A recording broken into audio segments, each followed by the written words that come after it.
Hey, Merfolk fans. I'm Joe. Thanks very much for joining me today. uh, haven't played Merfolk in a long time. I kind of miss it. It's I think the deck's been getting pretty refined lately. Like, I think most people are on blue-green. I checked into the Merfolk Discord the other day just to sort of find out what people have been up to, and they told me that most people are on blue-green. Somebody's pointing me towards Nikachu's list. Apparently, people are running like 2 spreading seas in the main deck, getting really techy, like two spreading seas in the sideboard. I mean, I guess the metagame has a lot of blue, maybe, with like Soul Blade and various control decks. People running Uro. That maybe we don't need. You know, if the metagame ever gets to be super blue, you can take spreading seas out of the deck. I remember that happened back with like Blue Red, Splinter Twin, like all over the place after Treasure Cruise and Dig Through Time were in the format. Like everybody, even Burn, was playing those cards. So islands were all over the place. So Merfolk actually, I think that was when Merfolk was actually tier 1 for for like a few weeks.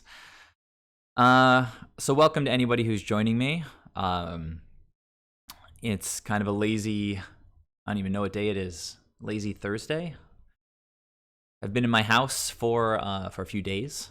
I mean, I left yesterday for a few minutes to go grocery shopping, and today I went to get a package from the doorman. But other than that, it's just been just a lot of time at home. So I think I might actually start streaming a little bit more now that I'm kind of on lockdown here in New York. Hope you guys are okay with all the virus stuff. Just gonna check into Discord for a second here. Yeah, so anyhow, this is the list that I've been playing. It feels good to be back on Bant. I was on Black for a while. I think now I've had like at least 2 different periods where I was on Black, 4 colors. I think I played 4 colors, went away from it, and then came back with Astrolabes, and really loved the Astrolabes. I think 4 colors is really solid. Siege Rhino is an amazing card, and there's a lot to do with Black, like between Assassin's Trophy in the main, and Thoughtseize, and Sin Collector, and Collective Brutality, and other things that you can play on the sideboard. But the mana in Bant is just very comfortable. I played against a Blood Moon deck yesterday, I think, and you know, they played a Blood Moon.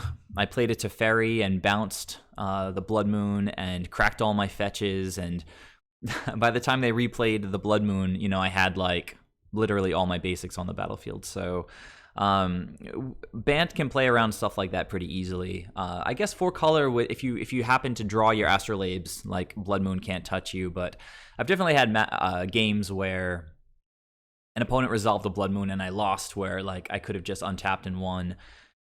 Just because, you know, you have to draw the Astrolabes, otherwise you're just completely screwed with like all fetches and shocks. So what's the deal with this list here? Well, I'm testing 2 Panharmonicons. I can scroll down a little bit for you guys so you can see the quantities down here. So this card has had kind of a funny life so far in the Soul Herder development sort of arc. Gabriel Nassif, the founder of Soul Herder, he played it in one of his streams, I think, only, like, and I think he only resolved it in like 1 game. But as soon as he resolved it, he just won in like the funniest way. It was just like playing Ice Fang and ephemerating it and drawing, you know, 10 cards in 1 turn or something like that, and suddenly you have all the answers, all the threats, you know, and you just win the game. But then, you know, I guess it's hard for this card, I think, to get over the stigma that it has as being just like total Brewers jank, right? Like, what kind of deck is going to be competitive in Modern that can take turn 4 off to just slam like an artifact that literally does nothing the turn it comes down? But I think it's got some potential in our deck. Basically,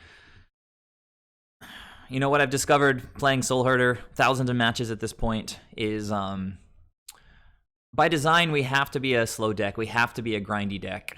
Things like Wall of Blossoms are way better than they might seem at first or at second glance or at 10th glance. Like, Wall of Blossom seems like kind of a stupid card, right? It's like you can't attack with it. It doesn't do anything. It just kind of sits there, looking good. It's a pretty sexy looking card.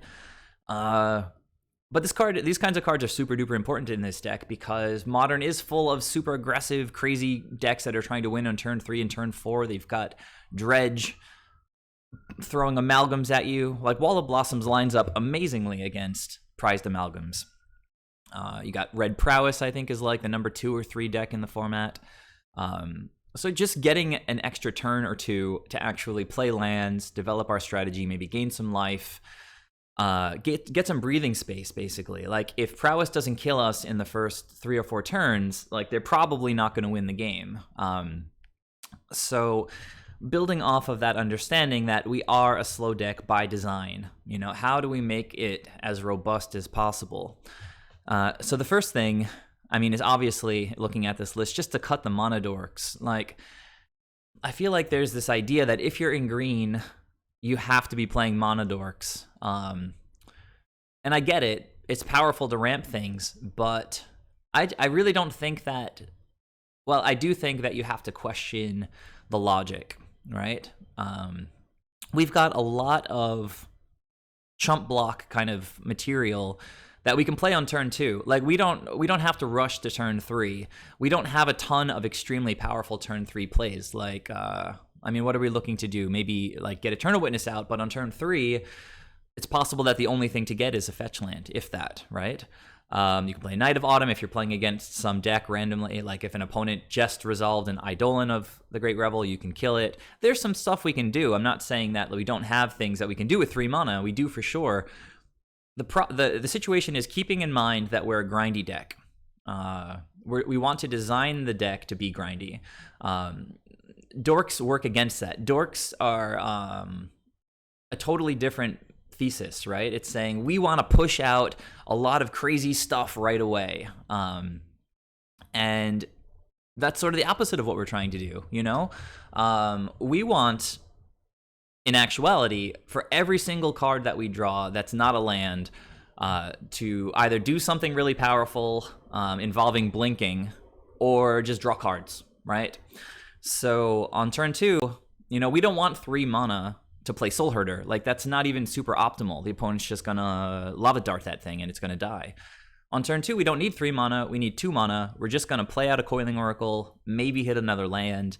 I mean, if you want to talk about ramp in the context of a deck like Soul Herder, things like Coiling Oracle and Oro are sensational. Like, you know, if we've got a few lands in our opening hand, Oro is gonna ramp us. If you've got Ephemerates in hand, Ephemerating Oro is, like, so much better than all of us were thinking it's going to be. Like, when people started talking about Oro in the Discord, when it was spoiled, people who were playing Soul Herder all thought it was going to be garbage. Well, except for a select few people who actually thought it would have potential. But I've been playing this card for, I guess, maybe a couple weeks now, maybe more. I can't remember exactly when I bought it.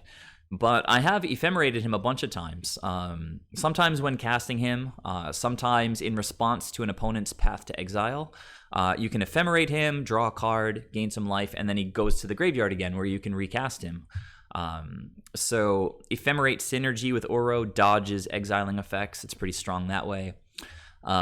So ramping, we do have Oracle, we do have Oro, but the deck is designed to be ultra grindy. And so then that, I think, in that light, if you look at it from that perspective and that perspective only, Panharmonicon could deserve a spot.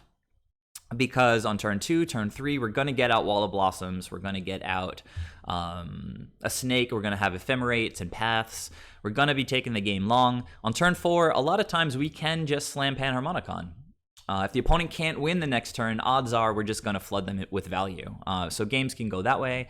But another really strong play you can make with Panharmonicon is during top deck situations. Like, if you're playing against really any deck, and you're both drawing off the top, Panharmonicon is kind of a sensational draw because you just slam it, and then every single thing you draw for the rest of the game is going to double up. So say after you play Panharmonicon, you draw a snake. You play the snake. You draw 2 cards. Maybe you draw one of those 2 cards is like an Eternal Witness. You play the Eternal Witness. It gets 2 triggers. You can get 2 things back from the graveyard. Maybe one of those things is Time Warp. Maybe one of them is a Force of Negation. I mean, you're just doubling up, and it just gets out of hand really quickly. So while the card definitely seems like kind of loose, seems super dirtily, it's really powerful, and I win most of the games that I resolve a Panharmonicon in. So I'm going to play it a bit today, and hopefully you guys will get to see it in action. So welcome to anybody who's joining me. Hey, Paintball Demon. Hey, let me try to pronounce this here. Calorishatal. Hey, Calorishatal. Welcome to the stream. I'll just call you Cal from now on, if that's okay. So anything else that's unique about the deck? Well, CFT SOC3, one of the guys who's been putting up the most consistent results on Magic Online with the deck, has for a long time been playing 3 copies of Eladamri's Call. I'm on 2 currently. It feels more like the sweet spot. It is a cost you have to pay, the 2 mana to be able to go grab a creature. But having it in the deck has been really cool because it allows you to play, like Singleton, Deputy of Detention, and go fetch it. If somebody's running tokens or just something you need to get rid of, you need to gain some life, go get Uro, go get Thragtusk, go get, well, I guess those are the... go get a Knight of Autumn. It's really cool in a toolbox kind of way. But it's also cool because our deck just always wants Eternal Witness, right? So end step, Eladamri's Call for Eternal Witness is just going to unlock so much for us, whether we're playing against Tron and want to get back some of our counter magic, or creature decks and just start looping Path to Exiles. Eladamri's has been super strong. It's a really insane thing to cycle out of the graveyard. Like, if you Eladamri's for Eternal Witness and you've got Ephemerate going on, you can just get the call back from the graveyard, get another Eternal Witness, get a Soul Herder to start blinking the Eternal Witness. It's just great to get our engine going. I've got all 8 snakes. The 2 Wall of Blossoms, I mean, it's funny because people talk about deck building with Soul Herder in pretty broad strokes, and I think sometimes it seems uninformed. Like people say all the time, like, oh, you need 10 2-drops or you need 12 2-drops. And I say uninformed because, well, I guess I should say incompletely informed or lacking information because there's so many different approaches to this deck. Like, for a while I was running, I think 5 dorks or maybe 6 dorks with the idea that I want to power out 3-drops. Like, I was playing Teferi and Spell Queller. In which case you really probably don't want to have 12 2-drops, or there's not even going to be space in the deck for 12 2-drops. But in this particular build, the 10 have felt great. I think that the snakes are certainly core at this point. Beyond that, the walls are great for the reason I mentioned earlier, just like we want to slow down the board, and walls are pretty much the best possible thing we can have in the deck for that. Venser has been pretty good. I was about to cut him a little while ago, but thought I should give him a shot with Panharmonicon because double Venser triggers can get out of hand. If you play a Venser, get 2 triggers, ephemerate him, get 2 more triggers. You can bounce all the opponent's lands pretty quickly, that kind of thing. Knight of Autumn has just been busted, I think, lately in the format. I mentioned Blood Moon earlier. It's a way to just kill a Blood Moon. It's a way to kill all the artifacts in the Jeskai decks, like Grinding Station and anything else you might want to deal with. It gains life against Burn and Prowess. And then if you just need a beater to finish the game, it's just a 4/3. So I just find myself always wanting to draw this card. So, I mean, against Amulet, it kills the Dryad, which is, one of the most dangerous cards in their deck. It kills Eidolon of Great Revel of the Great Revel against Burn. Again, gains life against Burn. So just a real powerhouse. I wasn't so high on this card a while ago, but it just seems to do everything we want it to do in the metagame. So I've actually got 2, even though it's kind of a toolbox approach. I just want to draw Knight all the time. That's how I've been feeling. Singleton Deputy, toolboxy with the calls. Full 4 Force of Negations. The card is just super strong. It helps us not die on like turn 3 or 4 to stupid combos. and helps us against control a little bit. I love the Time Warp combo. It wins games. If nothing else, it just helps us draw an extra card, get an extra combat step. I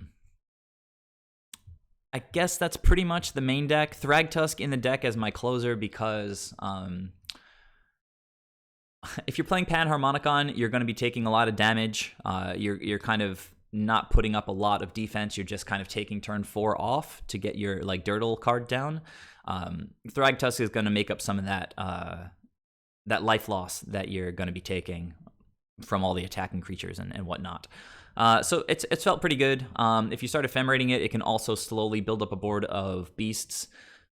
For a long time, I had been high on Deep Forest Hermit, and I still think it is a great card, but in this build in particular with Panharmonicon, I think life gain is more important, and so I've got a bunch of life gain. I've got 2 Uros, 1 Thragtusk, and 2 Knight of Autumn.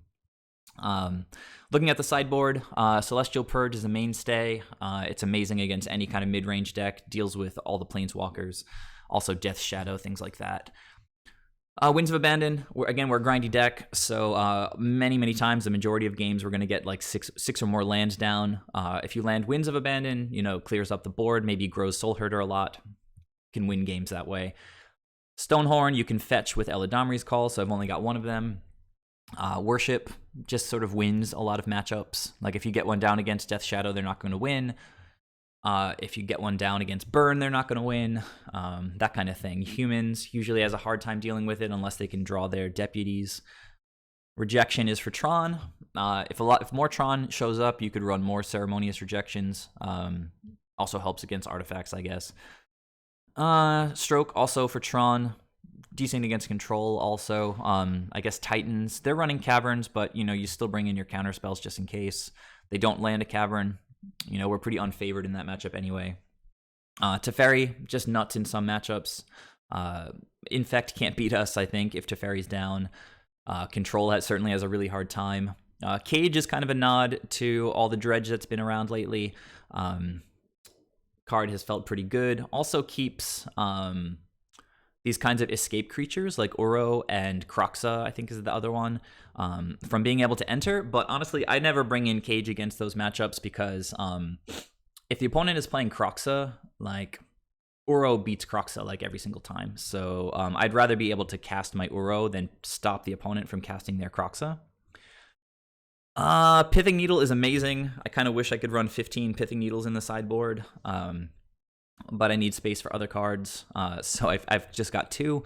I find a lot of the time I can get away with just having the 2 because if an opponent manages to deal with it, Eternal Witness can just get it back from the graveyard. So all these sort of singletons and doubles in the sideboard in our deck actually tend to do more work because we can recycle them with Eternal Witness.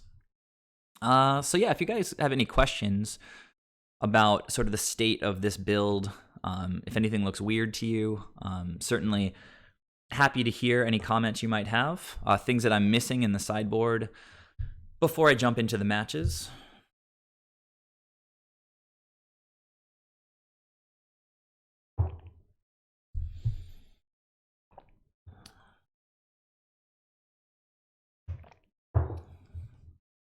All right, so looks like you guys might not have too much to say. I see there's maybe 5 or 6 of you guys with me now. I do have some new emotes that I designed myself for subscribers. I think it should say it down on the frame, the Merfolk Joe frame. And I think you can access those. I don't know how Twitch works with emotes. There might be a menu where you can select the emotes. But if you're like a tier 1 subscriber, that's like a $5 subscriber, I designed a, I can show you guys, I guess, a couple emotes. It was, there's one of Soul Herder kind of laughing out loud. I thought it was kind of funny because he's just got like a huge sun for a head and no face, and he's just kind of holding up his hand, like laughing at the opponent. And another one that a supporter of the stream actually suggested, designing like a lion in the form of a barcode. So that one right now is only available to like tier 2 subscribers. So if you guys are interested in spamming a bunch of cool Soul Herder specific emotes, definitely feel free to subscribe. If you don't feel like subscribing, definitely follow the channel. That way you'll get notified whenever I start a stream. Hey, Come Back to Earth, welcome. Come Back to Earth is actually the guy who suggested the lion in the form of a barcode as an ephemerate emote. I think it's pretty sweet. So Mateo, the answer to that question is basically you don't have to ephemerate Uro. He's not in the deck to ephemerate. That's not the point. The point of Uro is, first of all, it draws cards, it replaces itself, so that's just strong on its face. It gains life, which is something this deck is very much looking to do. And it gives us this insane plan B, where if the opponent does manage to get us very low on cards, if they do manage to keep our board empty, the graveyard's going to be chock full of dead walls and dead snakes. And so you can just pay 4 mana, get a 6/6 that's going to keep drawing cards, keep gaining life. And it's just been nuts, like out of the graveyard. Like, opponent can kind of do what they want to our creatures. If we've got Uro as a plan B, it's just another thing that they have to deal with or just lose. So if it makes sense to ephemerate Uro, then go nuts. Like if you're playing against Burn, and turn 3 you play Uro and then ramp out a white land, and you've got an ephemerate in hand, go ahead and ephemerate him. Sometimes, like if you've got double ephemerates, just cast them all on Uro. The only thing you got to keep in mind is if you don't have another creature on the battlefield, then those rebounds are not going to have anything to catch them, and those ephemerates will stay in exile. So it's a pretty real trade-off. But it's sweet to have the option. I was mentioning earlier, Mateo, one sweet play that Ephemerate presents with Uro is if you cast him with Escape and he's on the battlefield, like getting ready to attack, or even with its sacrifice trigger on the stack, sometimes control players will just path him to get him like out of the picture. You can Ephemerate him in response to the path. He'll come back, and unfortunately, he'll get a sacrifice trigger, but that'll put him back in the graveyard, and he won't get exiled. So basically, counter the opponent's exile effect. But in doing so, you get to draw another card, put another land into play, and gain 3 more life. So Ephemerate is a pretty sweet way to keep Uro in the game and not let him get exiled. So he has some synergy with Ephemerate for sure. Depends on what the matchup is, what the board state is, and what you want him to do. But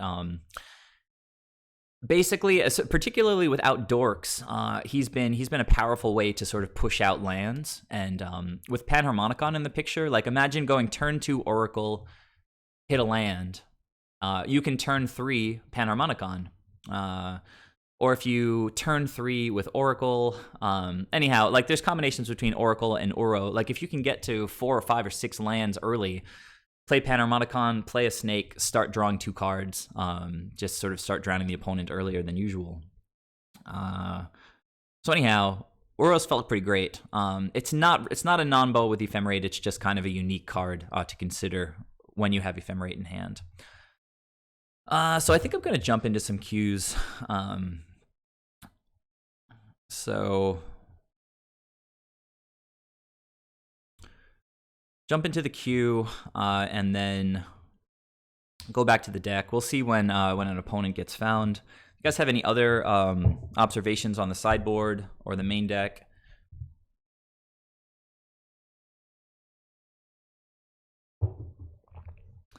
I started off with just 1 Uro, but I just felt like I wanted to draw him much more often, and so I doubled it up, running 2 copies. And for those of you who haven't really thought about it, 2 copies of Uro is actually pretty sweet because you can have the 6/6 on the battlefield. You can still play the second copy. You're going to get the enter the battlefield trigger, and then you just choose to keep the 6/6. And the one you just cast just goes to the graveyard. And if the opponent exiles the current 6/6, you just have a second Uro in the graveyard to eventually escape.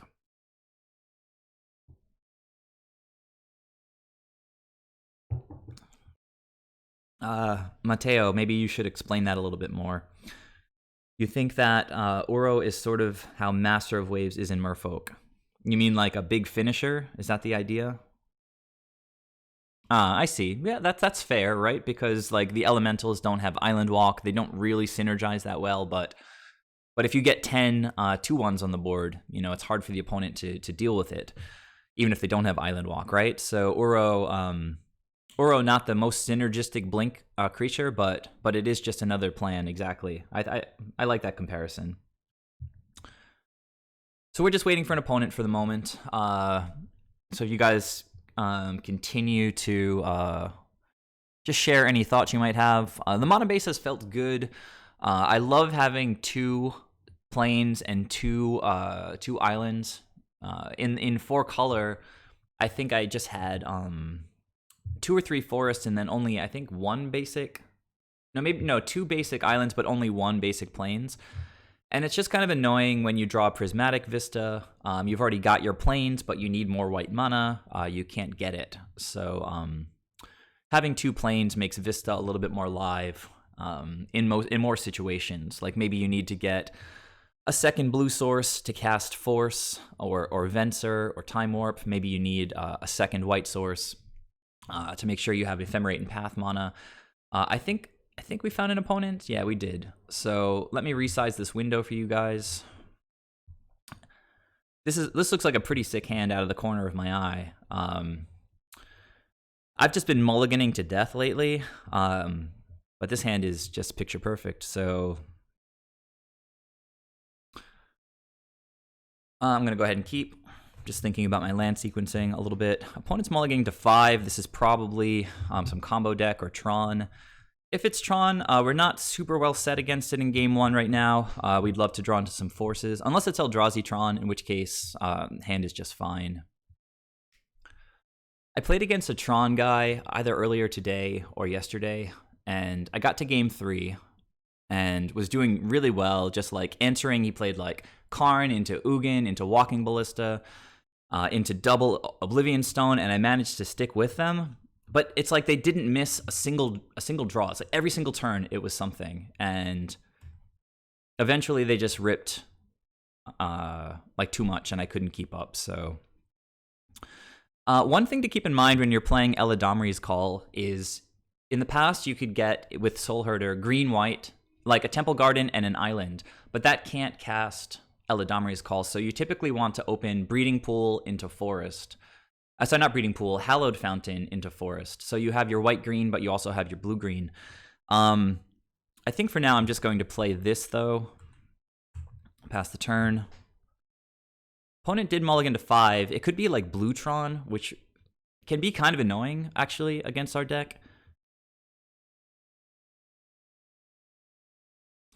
Boomerang, huh? Okay. Opponent doesn't really care too much about card advantage. They're trying to tempo me out. 3 cards left in hand. Nothing I can do about this. So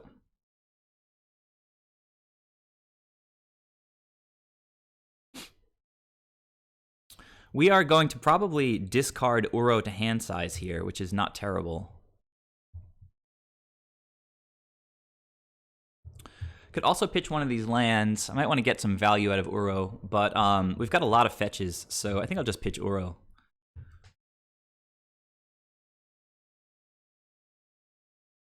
That's another cool synergy with Uro, is that we draw lots of cards, so you can very often just discard him to hand size. Ashiok. All right, well, that actually wrecks us. We can not even cast our... Wow. Jesus, what deck am I playing against?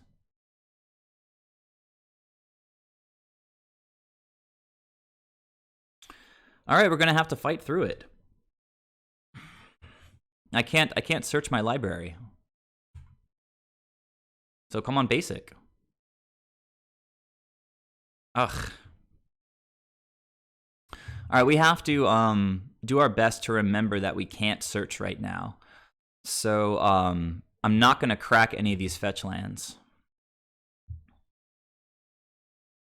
Yeah, I mean it was a reason to play a fetch. I don't think I've ever seen main deck Ashiok.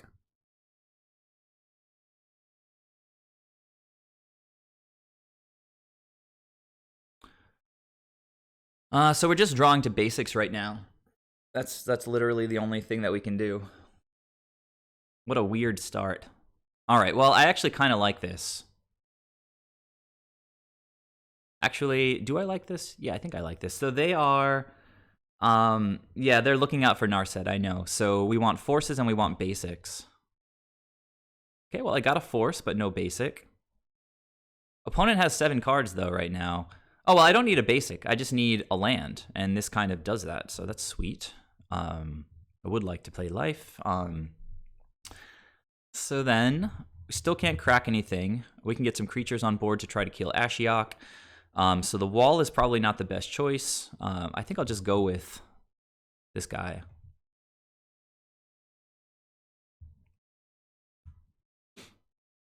Come on, land. Path to Exile is probably pretty much a dead card in this matchup. Since we don't have the lands, Venser would probably be the pitch to force here.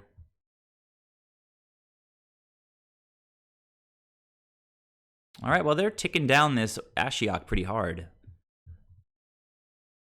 So we got a basic island. Both of our basic planes are in the graveyard. Basic island, but looks like that's it for the lands. Each player, this guy's going deep on the Narset synergies. Wow. All right, so all right, the Thragtusk is out of the picture. He's got a blocker down. It's kind of annoying, but I guess I can path that guy if I want to.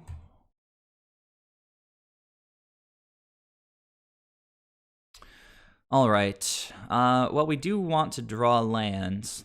And we do want to kill... Yeah, I know I can't search. Oh, you're saying path it. Oh, I see. You're responding to come back to Earth. Yeah, I'm just going to play this this Ice Fang right now. It gets over the top of the blocker. Are we getting countered here? That's fun. Well, remand is fine. Whatever. You got it, opponent. Can't attack yet. We do have a force, which is what we're leaning on here. Can't crack fetches for the time being. So, I mean, I should have waited to cast the Ice Fang, but I want to play lands, so I don't know if I should have or not. I think that we've got redundant Eternal Witnesses. I think I can pitch one of those for the time being.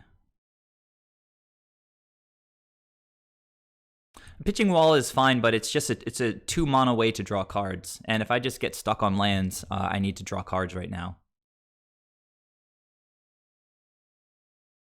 All right, so let's see if the opponent has like a force in hand or something. In which case, we pretty much just lose the game, I think.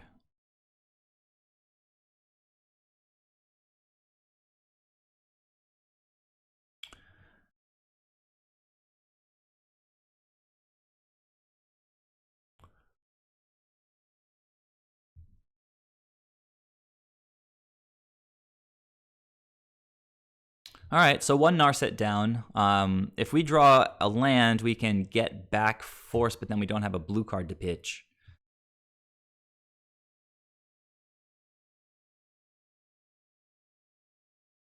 Opponent's keeping Ashiok at 2, it looks like, for now. Even though I've got this stuff in the graveyard, it's pretty spicy. Yeah, there we go. All right, so Ashiok down to 1. We can path this guy and kill Ashiok. That seems decent. Nice.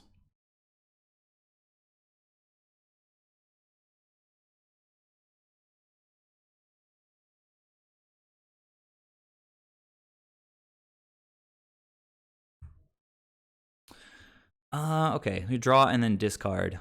Fair enough. I'm going to discard green, green, blue. Pretty even right now. I think I'll pitch the Flooded Strand. What did opponent pitch? An island. Well, now I get to crack 2 fetches this turn. That's pretty sweet.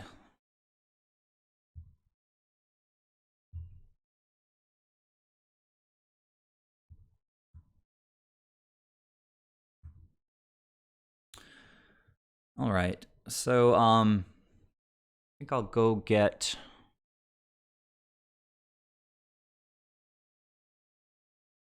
blue here and then leave the other one up.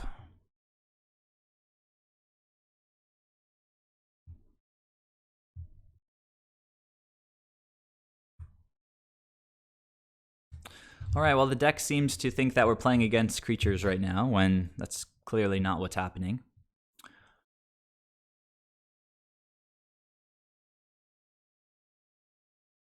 So against this Ashiok lock, Narset lock, we kind of have to...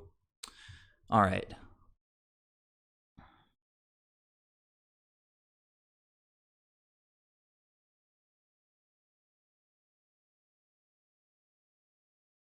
Now, against Narset, it's kind of cool because Coiling Oracle doesn't actually draw cards. It puts them into our hand.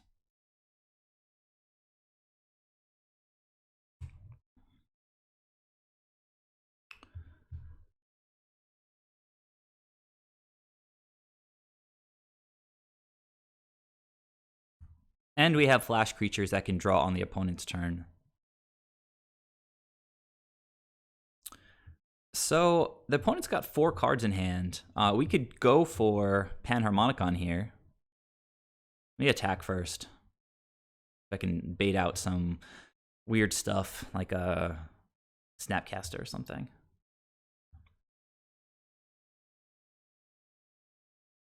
Even after the reshuffle.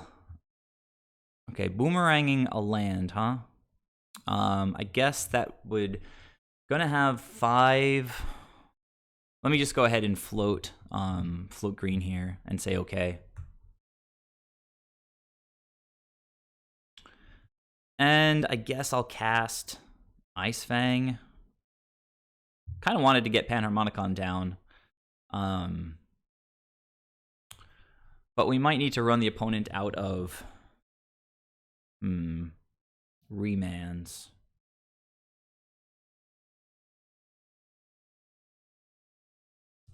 You know what? We're playing Panharmonicon today. We're testing it. I'm going to try to push the Panharmonicon. We've actually got 2 in hand. So the opponent is playing a Narset deck. We're playing a Panharmonicon deck.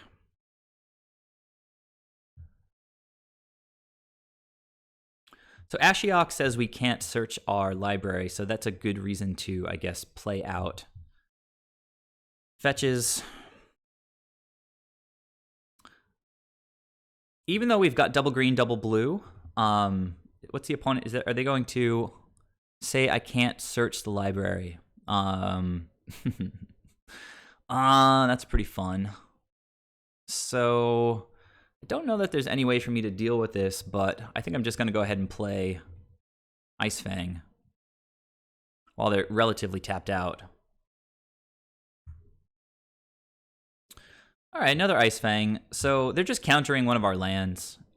It's kind of this weird...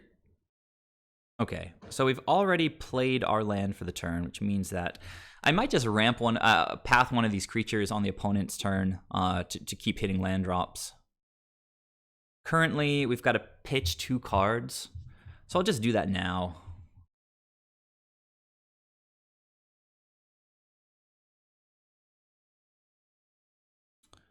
Oh, god damn it. I'm sorry, guys. Sorry for swearing and sorry for my misplay, but I forgot that Shadow of a Doubt says for the whole turn. Yeah, no, I got it. I got it. I I realize that I can't search.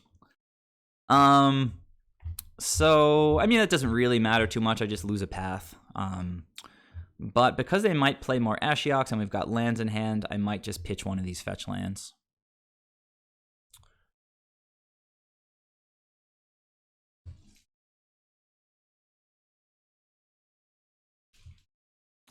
All right, opponent finds another Ashiok. This is a good call pitching the fetch land.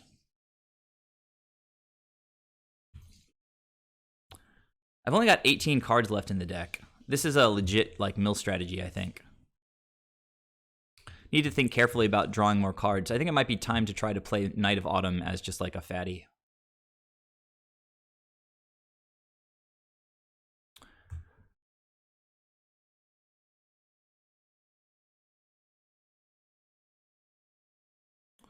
All right, so I mean, we see what the opponent's doing. We're definitely going to keep our forces in. We'll start thinking about the Ephemerate is kind of a good one. Probably not gonna die to damage, so yeah, for sure.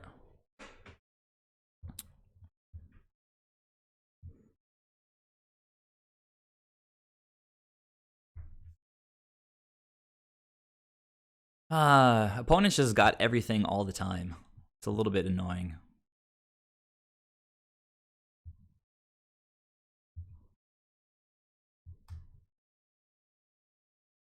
I think we're gonna get milled out this game.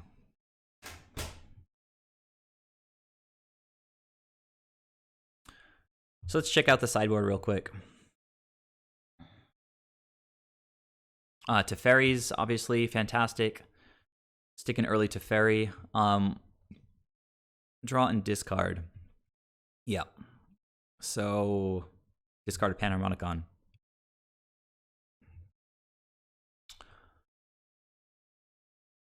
Okay. Can't search our. We can search our library. So we get a forest.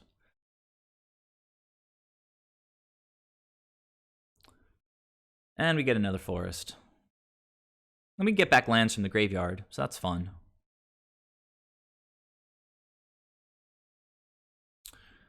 Okay, down to 10 cards. Hopefully Ashiok's gonna be dead this turn.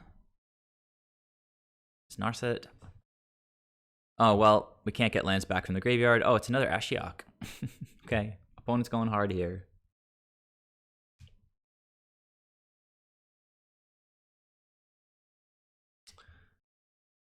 Okay, what is this?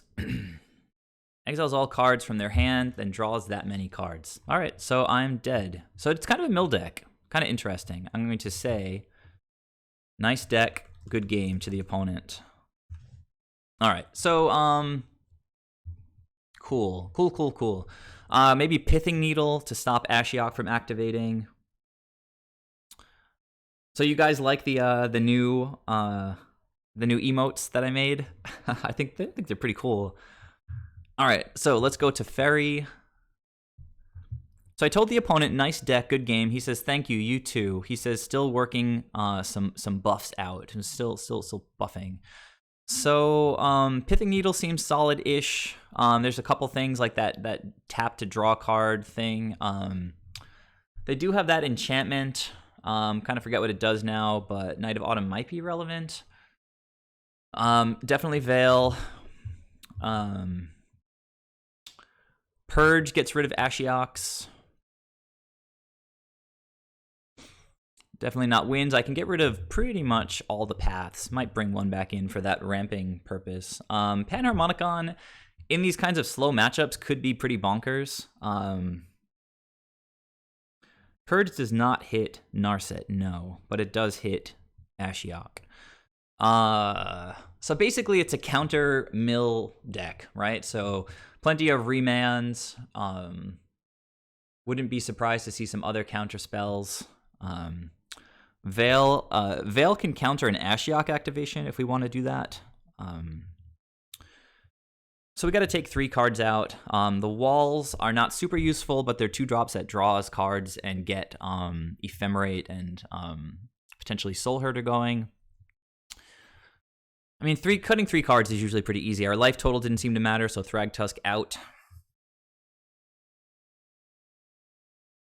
We can take out one of the Knights of Autumn because they didn't seem to run a lot of artifacts. They could run like the mill artifact, but then I can just call for a knight to try to deal with that. And since it is kind of a mill deck, actually, I'm not opposed to running like a few more cards in the deck. Like 62 should be fine, I think. You guys have any other suggestions? We've got like 40 seconds left.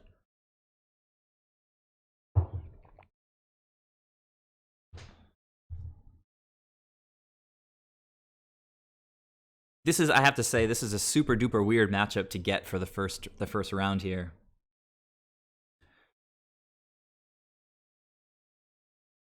Yeah, I could trim one Uro for sure. But I do like just casting it as a spell. No need to cut is what you're saying. Yeah, but we do want to draw good cards. So you're saying bring in Thragtusk and one Disdainful Stroke? What are we countering with Disdainful Stroke? I'm going to hit Submit Deck, and we'll see if we get wrecked by Disdainful Stroke. I mean, by things that we could have countered with Disdainful Stroke.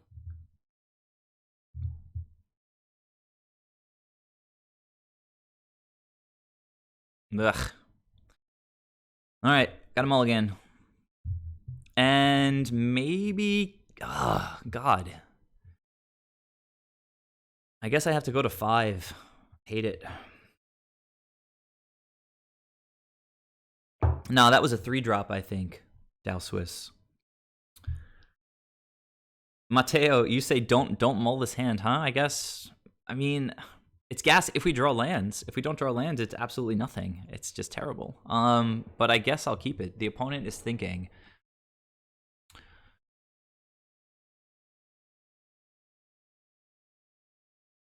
And if they cast Narset, or I don't even, I guess Ashiok is almost as important as Narset here. Opponent starting with 7. And I guess I'll keep. You guys are on board. Am I going turn 1 Pithing Needle on Ashiok? Because Narset's... I mean, I have to pitch one of these cards. I guess we have the So if I have Pithing Needle for Ashiok, I guess I could pitch the Purge, but yeah, she does. I feel like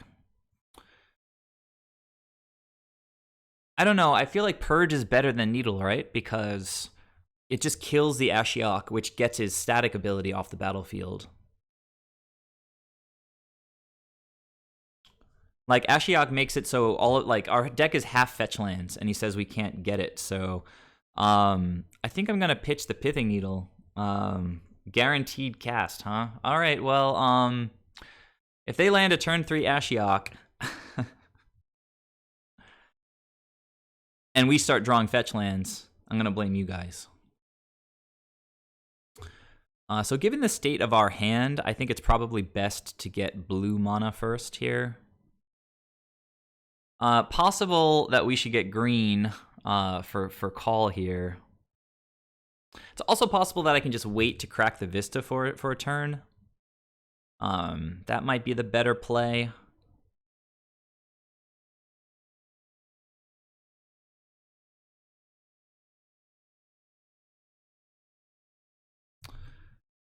So, yeah, we'll chill, I guess, for a moment. It seemed like their counterspell of choice was Remand, so we should have a turn before that comes out.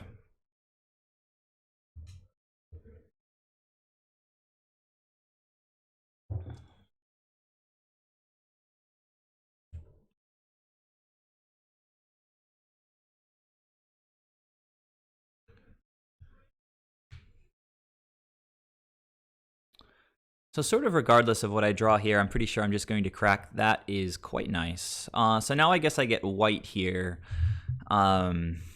which opens up to Fairy and Call. And Wall of Blossoms, I can just Elidameres for a Wall of Blossoms. I've done that before. Although, no, I can just play the Pithing Needle and hold off on the crack for the time being. So we're naming Ashiok here. Is he the Dream Render? Can you guys check that for me real quick? I always forget the name.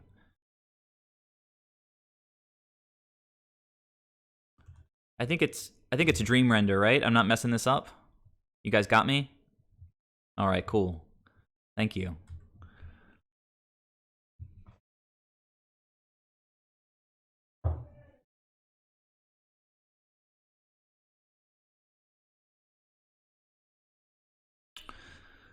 Okay. So we're gonna wait on this land again. And yeah, we're just gonna probably just call on the opponent's end step.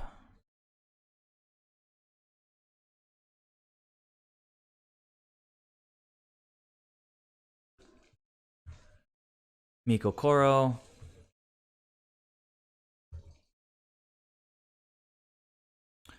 All right, so I'm gonna get white here and just try to call. And I'm just calling for a Wall of Blossoms because I want to play something.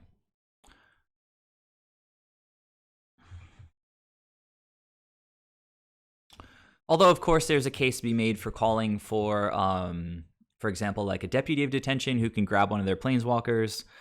But in tight situations like this, like you wanna get things that are actually going to move the game in a good direction. That was a decent draw. I'd love to hit a land off this Wall of Blossoms, but the opponent could very easily just remand it. All right, well, sort of fine.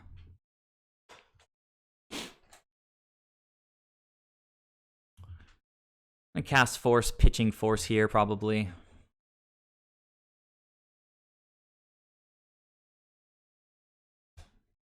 All right, opponent just passing. We can just try to cast the wall again. Thragtusk, not the exact draw I wanted here. Opponent going for remand again, I guess. Okay. Magic Online doing some weird things.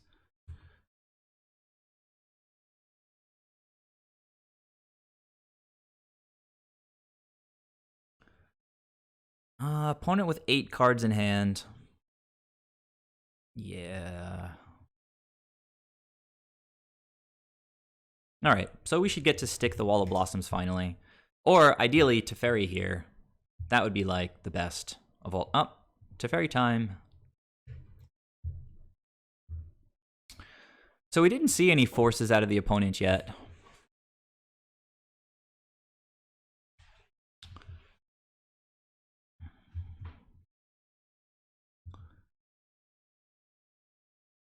And I think I'm going to draw a card here just to hopefully get Force online.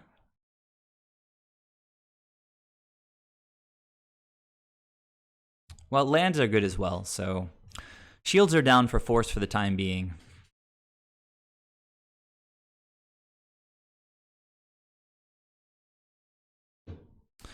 But we can hold up Force and, well, I don't know. I think I'd rather... I guess we'll see what we draw. There's a lot of blue cards in the deck. Hopefully the opponent's sitting on, like, multiple counter spells and things like that.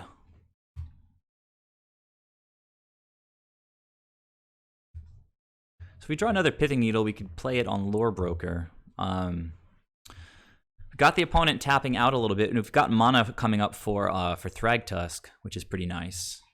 Opponent now can attack Teferi, so we do want to get a creature down. Wall of Blossoms with Ephemerate is going to be sweet value. Again, though, the shields are going to be down, unless I draw something blue, which I didn't. Play this just in case they get an Ashiok down. And yeah, that's a decent turn. I could always Ephemerate to try to get a blue card if they cast something that I really want to counter.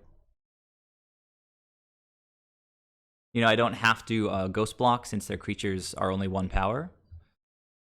Boomeranging Teferi. Well, I guess it's time to do the Wall of Blossoms. If we draw a blue card, we might pitch it. Soulhermonicon, huh? All right, well, I can pitch Teferi now if they cast something that I want to counter. Like Day's Undoing. You know what? Hang on a second. They're pretty much tapped out here. It's gonna let us do whatever we want to do. I could untap and play Teferi. Gonna get a rebound on the Ephemerate that I cast. And then just hold up Force for a later... Oh, wait, no, I'm pitching. It's going to shuffle my hand away, right? So I think I'd rather get Thragtusk down.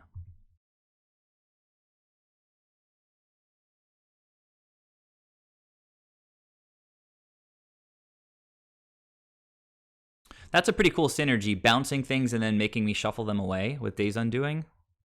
In this case, the opponent just made me exile it to my Force of Negation.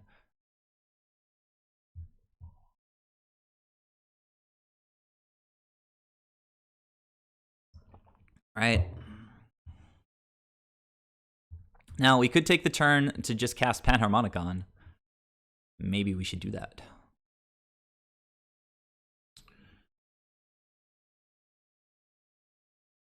Well, Thragtusk seems pretty good.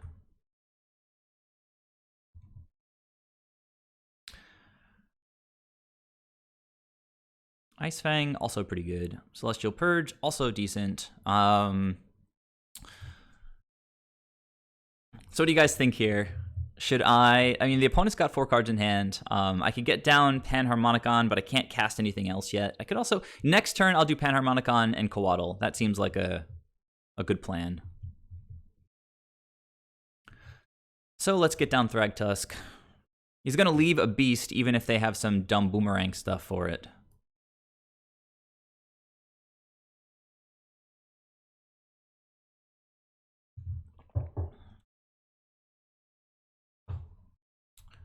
I need to be a little bit careful with the clock.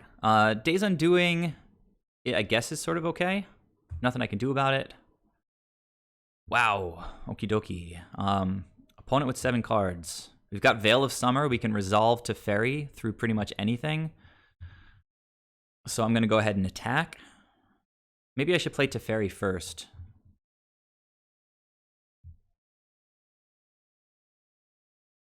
All right, that worked nicely. Now we can go and attack.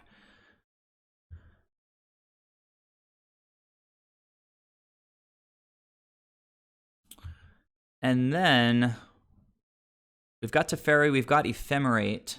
Definitely want to hold up Ephemerate. Veil is a little less useful with Teferi on the battlefield. I'm going to go ahead and just return one of these things. See if they give me a land. I can Ephemerate Thragtusk for a big value. 3 Eternal Witnesses. I don't know if I'm ever going to get to cast this Panharmonicon, but they also hit my graveyard, so I can pitch one of these Eternal Witnesses.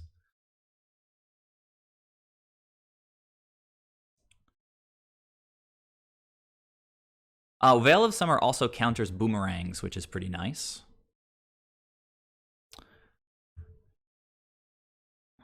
Okay, Eladamri's Call. I've got 7 cards in hand. I can Ephemerate Eladamri, so pass the turn.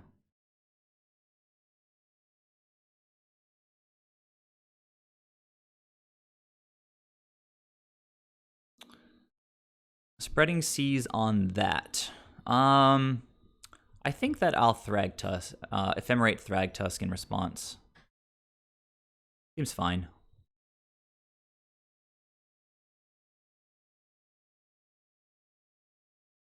But the thing is that Veil of Summer, I'm not going to get anything countered here, right? Because I've got Teferi on the board. But yes, I can counter boomerangs and stuff, so that's to keep Teferi on the board. All right, opponent's got Spreading Seas. I can still call, I can still Veil.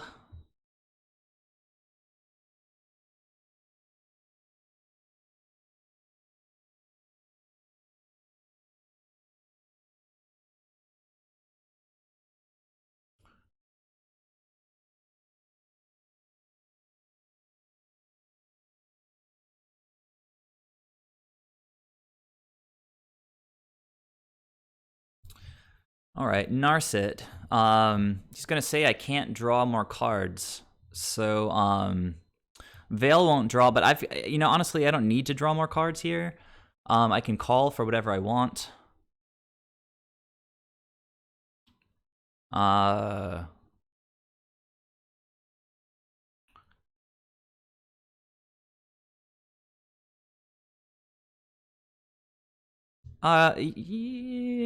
Yeah, this is fine.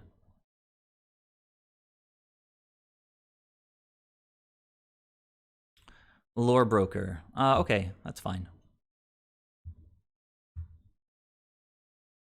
So here's where that second Plains actually comes in really handy, unless the opponent made me exile it for some reason. Okay, we're gonna call. I don't even know what we're gonna call for. I guess probably Deputy, I'd say, right? Just getting some beats. So if I draw a land, I can Panharmonicon and Deputy. Okay, opponent just scooped.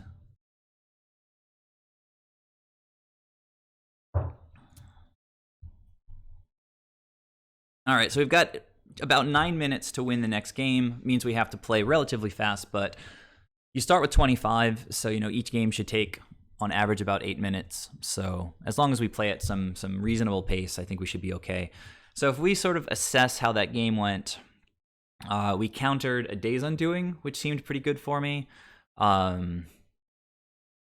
And then Teferi seemed very good. Naming Ashiok, not relevant, but the opponent could have been sitting on Ashiok. The Veil seemed great. Teferi turning on the Ephemerates like through counter magic seemed pretty good. Also through like Boomerang if the opponent tried to Boomerang one of my creatures. So, looking at what we could bring in. Again, I don't think that like Disdainful Stroke is just not going to hit like almost anything. I'm gonna fill up my water real quick.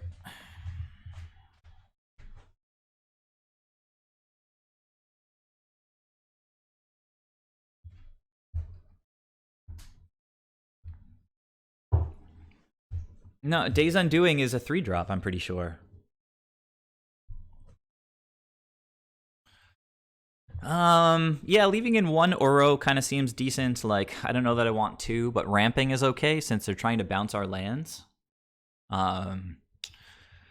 So I'd love to be able to like counter like a Boomerang trying to bounce a land. So I don't know. I think this setup is fine. Thragtusk did a pretty good job there, actually. Nice pressure on the opponent. So I'm going to sort of hunker down here, try to play a little bit faster. I'd love to get some lands and a Teferi in my opening hand. Maybe a Force, maybe a Snake.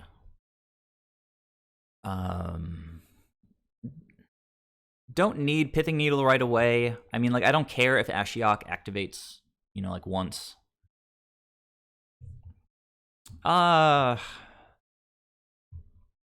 This is kind of funky. I mean, we it's probably a mulligan. We could call for like Deputy. We've got our lands sort of sorted. No creatures to Ephemerate, though Ephemerate is one of the strongest cards in the deck. I think I have to mulligan, unfortunately.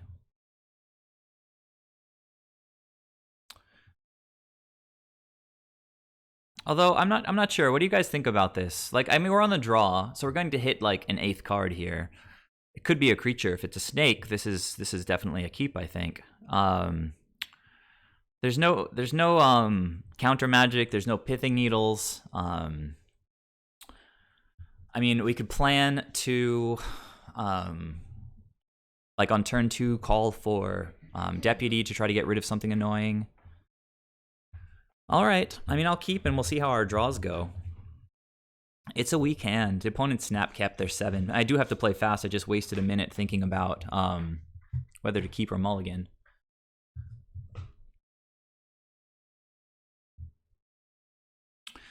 Think I play my fetch on turn 1. And then, you know, crack it. The opponent's end step. Opponent's trying to even out the clocks.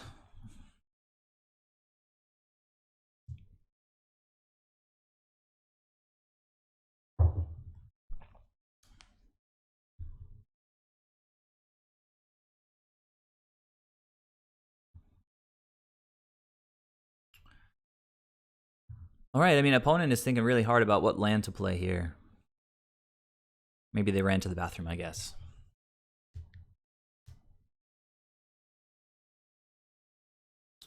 With Magic Online, it's funny. Like, if I just want to F6 here so that, you know, I don't have to pass priority manually, like, as I go to press F6, like, as my finger is dropping, the opponent could make their land drop, and then I might accidentally F6 through my turn.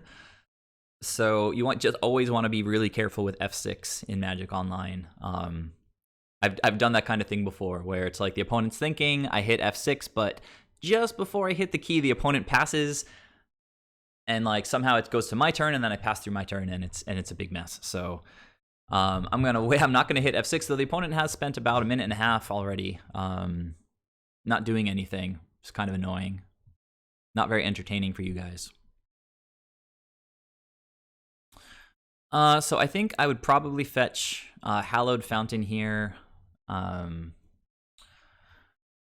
We do have, you know, white. Getting Hallowed Fountain gets our blue online. Also gets multiple white online. Getting green-blue is another option. But I guess getting green-blue lets us... No, white-blue also lets us cast Call on turn 2. Double green is obviously for Eternal Witness.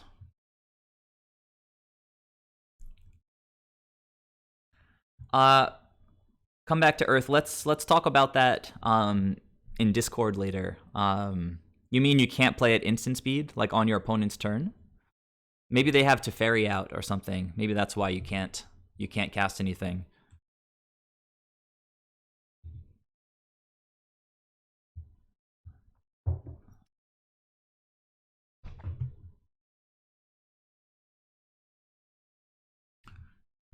Opponent might just time out, or maybe they're legit trying to equalize the clocks. It's very strange. I think in Magic Online it takes 5 minutes for the opponent to just lose for timing out through inactivity. Though it could be, I don't think it's 7 minutes. That sounds too extreme. And it's not 3 minutes.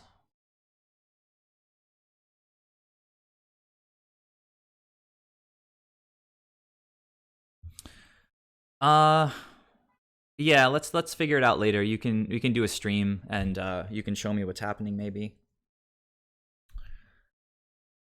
Okay, well, I mean, if I'm ahead on time, that's another way to win because the opponent's playing a slow deck as well. And when I know that I'm under time pressure, I can play really fast. Like, I know the deck, I know what I need to do.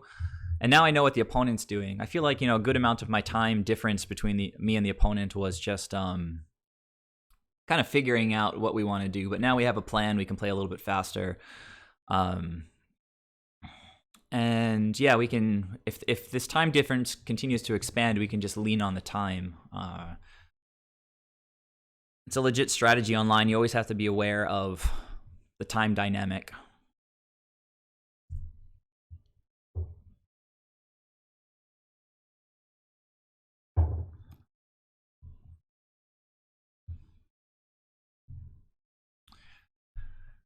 All right, so not the most exciting Magic right now for you guys, but it is a really interesting matchup. I love that there's so many weird decks in Modern. So many weird decks. Have you guys been playing Modern lately, or Pioneer, or Standard, or Drafting, or Commander?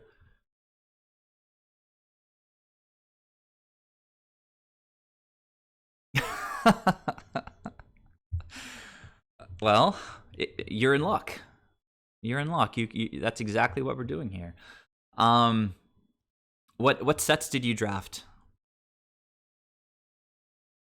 Paintball. What sets did you draft?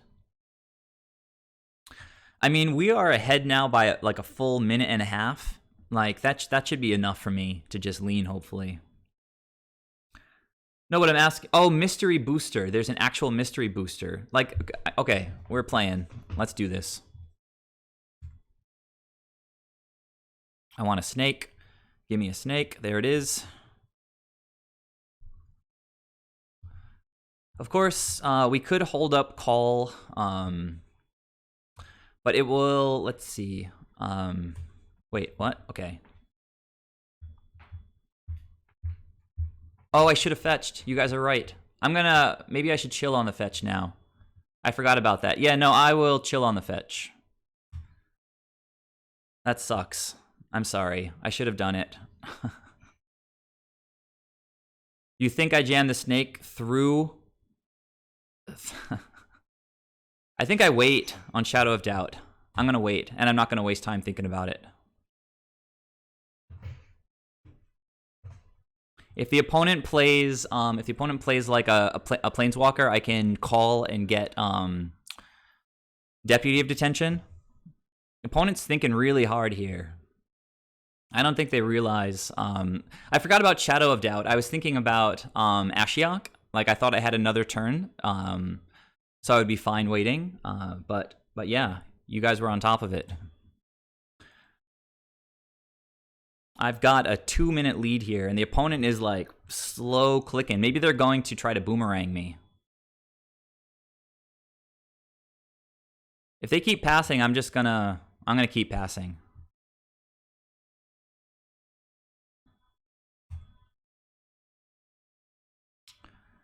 I guess I should play the other fetch, and then I can do one fetch. Oh, there we go. That works.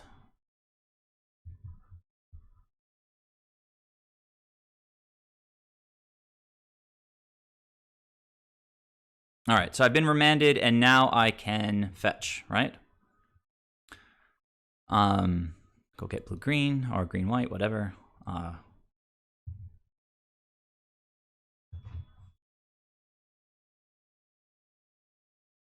Remember that Coiling Oracle does not draw a card. It just puts it into our hand. Opponent looks like they're trying to draw into stuff. They didn't hit it. They missed their land drop. We've got a fetch. We can go fetch.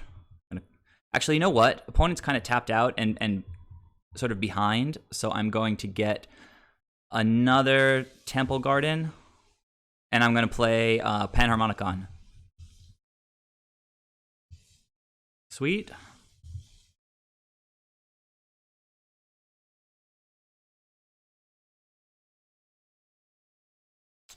Okay.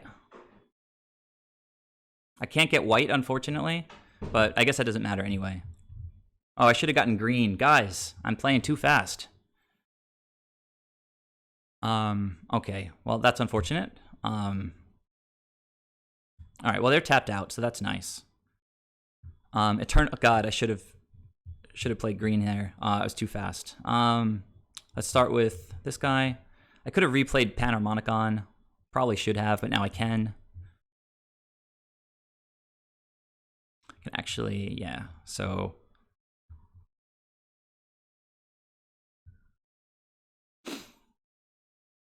Okay, opponent is under 5 minutes now.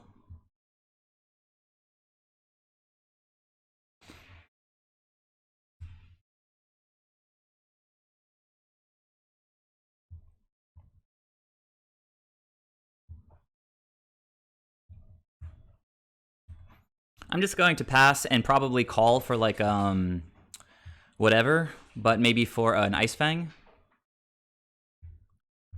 Or I can call for a Venser.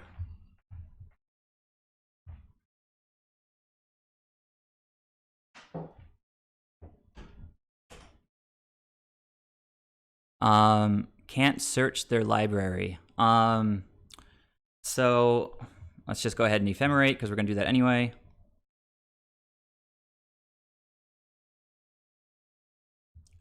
Oh, I got double triggers.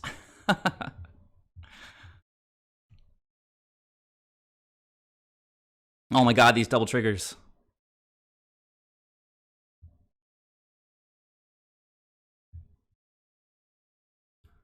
Oh, I can't do it again. Oh, wait. Let's say no, and then I can counter the Eladamris, but then I get something. Okay, I can just counter the Days Undoing. I think seems decent.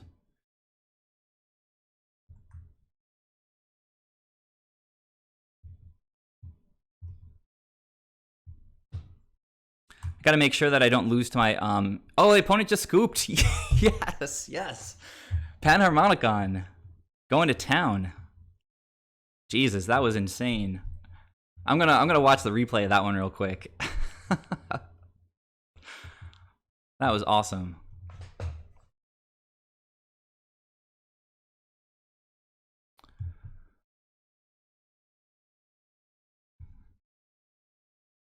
Wow, that was just bonkers. I think opponent missed their like 4th land drop, and that seemed like a problem for them, but they didn't have a lot of gas. Maybe they were just leaning on Days Undoing, I guess. Let's see. Thanks for the heads up on Flooded Strand, because they obviously had the Shadow of Doubt. So that was like, that was clutch. I could have totally just like strip mined myself. So opponent played 3rd land, Field of Ruin. We got to play out our snake. They remanded it, but we know they've got like nothing significant going on with 1 blue, so we could crack our Flooded Strand at that point.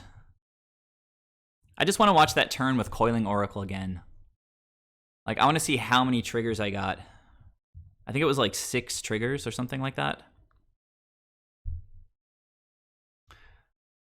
So we went Panharmonicon, and then they boomeranged it, right? Field of Ruin, get an island, boomerang, and then, let's see, I played out an Oracle, which hit a land, and then let me play Panharmonicon, so that went well for me.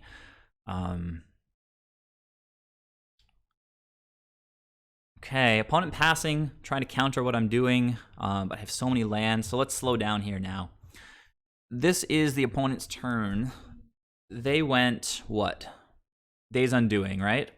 So I was going to call for Venser. I would actually get 2 triggers. So green, white, get Venser, play blue, blue, blue, green, right?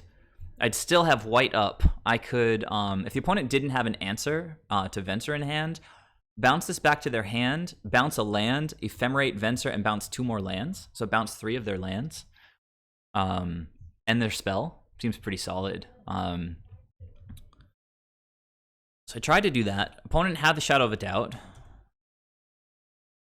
Shadow of Doubt, I think, right? Yeah.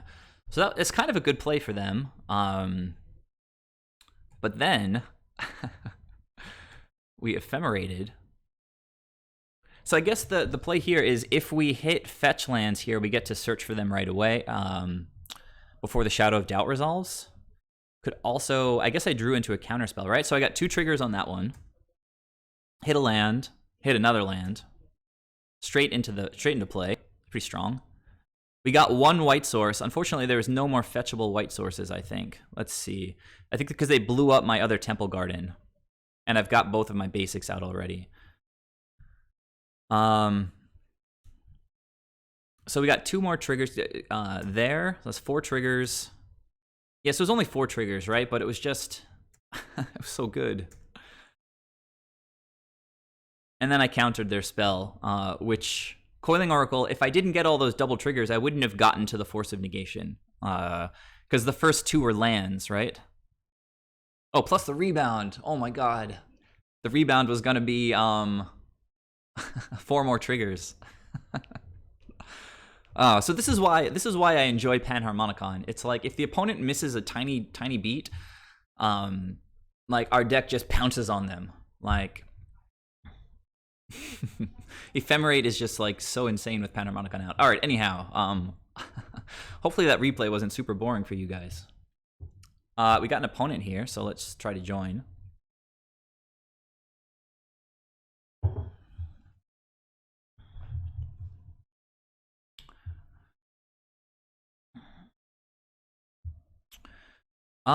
This is one of those ones that's like borderline.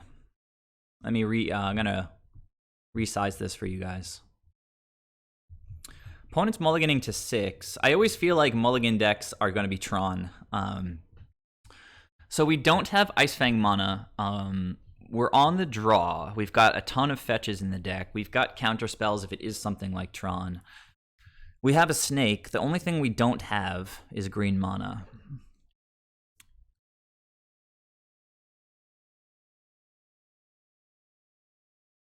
Opponent is mulliganing, which puts them at a slight disadvantage to begin with. I'm going to keep this. We'll see how it goes. I usually, my favorite land to get into play on turn 1 is Hallowed Fountain. So we're going to have 3 draws. Is that right? No, 2. Yeah, 3 draws before I need to hit a 3rd land drop. Okay, so this is, I guess, Death Shadow. So the forces are not amazing.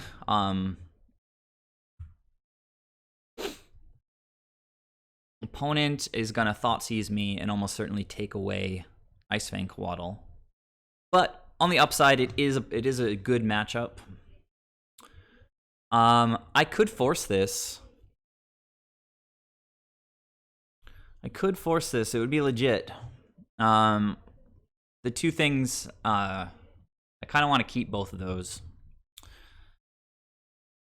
The only other things I'm going to force are like counter spells. All right, whatever. I mean, I don't know. It's close to me. Because if we hit green, we're going to play Coatl and then have white to hold up Ephemerate. I'm going to force this. I want to keep my snake. Opponent mulliganed. I'm still ahead. I mean, they're going to redraw from the bobble. Snakes are like the most important thing in the matchup. So, all right. Well, that's something we can cast even if we just continue drawing white and blue mana. Of course, it dies to like all their removal. Opponent like really wants to disrupt my hand now.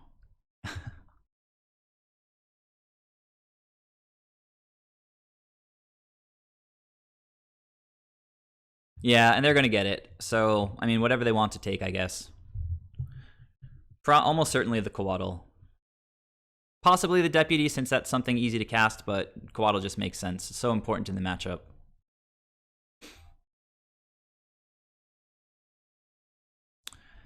And so now we just want to rip paths. We do have 4 of them in the deck. Well, there's that mana right on time. So we're going to play the island as if we didn't rip a land. And then hope that the Deputy is good, though it's probably not going to be. Best draw for us here is going to be another snake. Which is why I wanted to protect the first one. So these are the games that we can lose to Death Shadow, even though the dynamics of the decks line up really favorably for us. If they have early super aggression with hand disruption, like it's just, and I think they were on the play, right? Sometimes things just come together for them. So here, yeah, I don't really see any other play except Deputy. They could very easily just have the last card as Temur Battle Rage.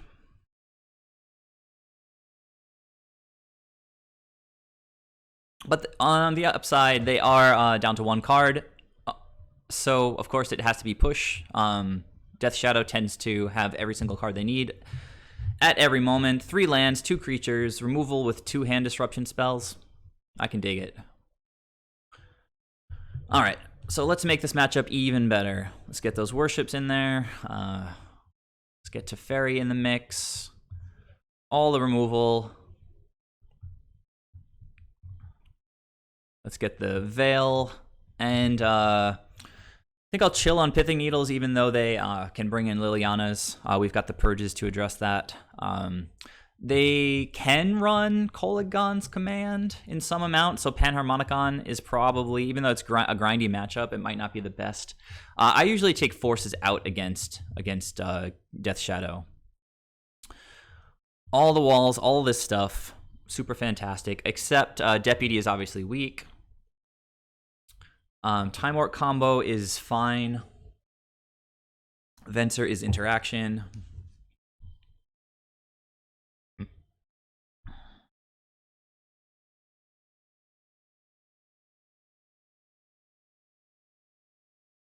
So we can call for Dignitary if we feel like it. That's a reasonable line. But also just calling for Eternal Witness or anything like that, or Life Gain if we need it. So calls can stay in. Soul Herder, a little bit weak to all the removal. So I think I can trim the Soul Herder, just go all out on the Ephemerates. Yep. Run it back like that. A lot of good stuff coming in out of the sideboard. No, definitely not. Definitely not. Don't trim any witnesses. So some people have like this plan of like proactively cutting witnesses against decks that might bring in graveyard hate, but witness is just like one of the best cards in the deck, and most like lots and lots of situations, like all we want to draw is an Eternal Witness. So if you, I'm gonna keep this. If you're thinking the opponent might bring in graveyard hate, I still wouldn't cut any witnesses. Like, you have to wait until you see the graveyard hate. Yes, if you yourself bring in Rest in Peace, then sure. If we can get the opponent here with this Veil, I'm gonna high five each one of you guys.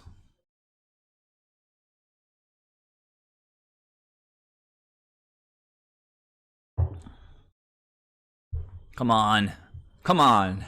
Yes! Oh, it's so good. So good.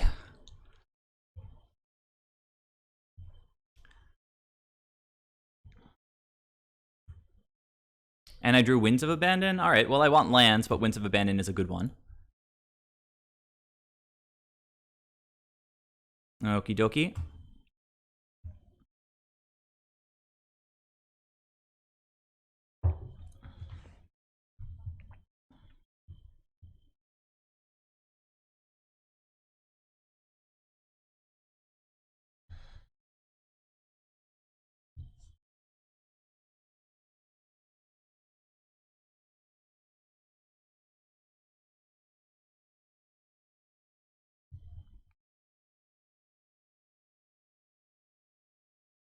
So we're going to get to Winds of Abandon, this Gurmag Angler.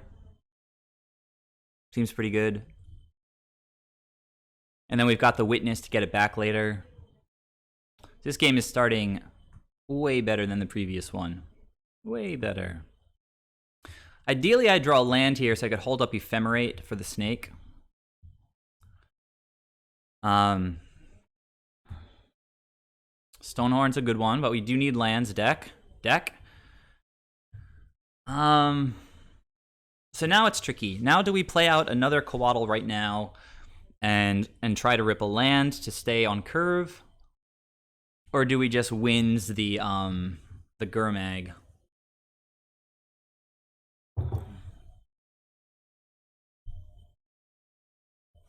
I think I kind of like playing out an Ice Fang.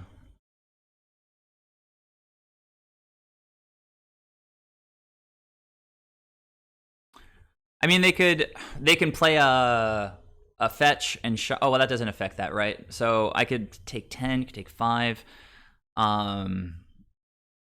Yeah, I think I like that plan actually. Like, get rid of the creature now, and then they can't counter my creatures later. They do get a land, but whatever. I mean, they don't run a ton of creatures. Cast it while we can. If they manage to counter the Winds of Abandon, it would be kind of rough. Also, Death Shadow doesn't run a lot of basics, so our path effects are going to be pretty solid throughout the game. I hate it when I keep 2-land hands with snakes and then just like don't rip lands for like the next 5 draws. Opponent looking at the top of my deck. Obviously they're playing Mystical Disputes. They could snap one of those back.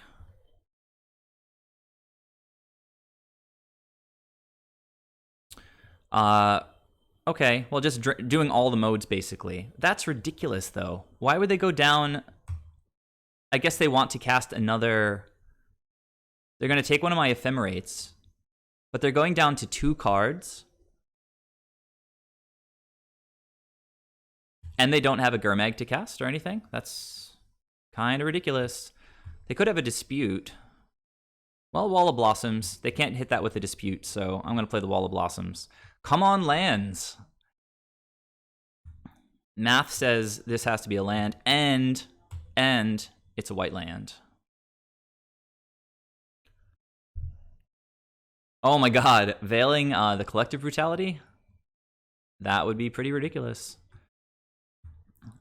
So I'm going to cast... Actually, I'm not going to cast... Ephemerate or no Ephemerate? I'm just going to play Uro.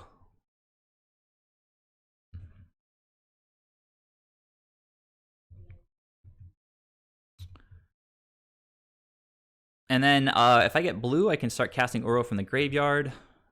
I'm probably not going to Ephemerate Uro here. We do get to ramp. That's pretty sick. All right. We've got enough in the graveyard to cast Uro if we need to, and the opponent's doing a whole lot of nothing. Can start Ephemerating Stonehorn, looping with Ephemerate. Okay. Yeah, time to play Ice Fang.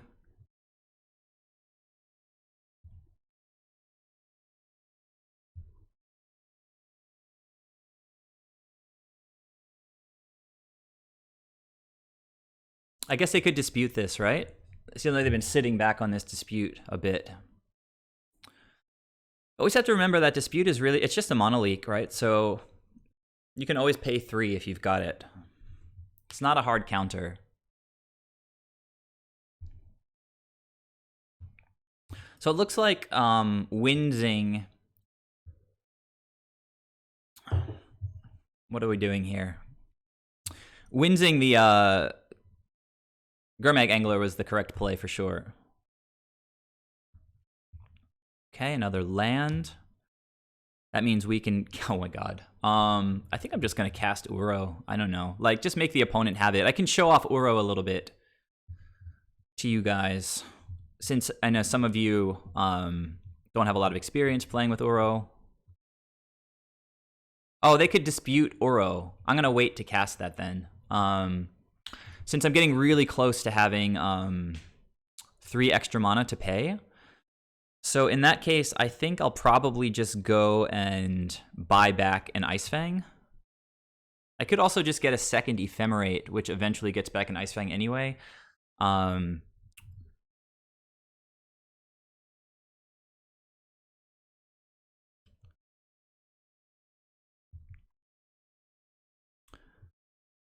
So, I mean, Ephemerates are so important in the matchup that I think I'm just going to, and we do have Teferi, so I think I'm just going to grab that second Ephemerate.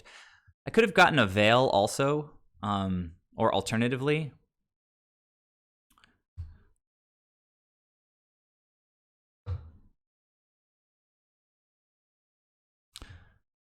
But as soon as I get one more land, I can start casting. Oh, you know what? Yeah, all right. I can start casting 4-drops without fearing the Mystical Dispute.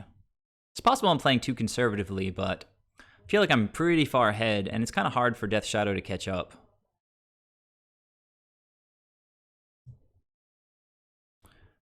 Okie dokie. So that means that I can now go and get back the Winds of Abandon. I do have another Temple Garden that I can get. So let's just go for these Ephemerates. The opponent needs 2 answers here. And if they have it, that means they're empty-handed, so by all means, opponent. Let her rip.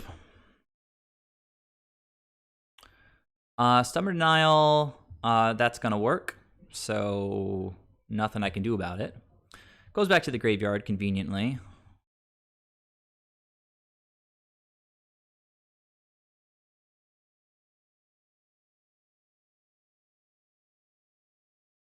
So if they have an answer to this now, we can just play Thragtusk or whatever. It really doesn't matter. Okay, that's fine. So they did have the 2 answers, which of course, because it's Death Shadow, makes sense. But now we get to sort of go ham, I think.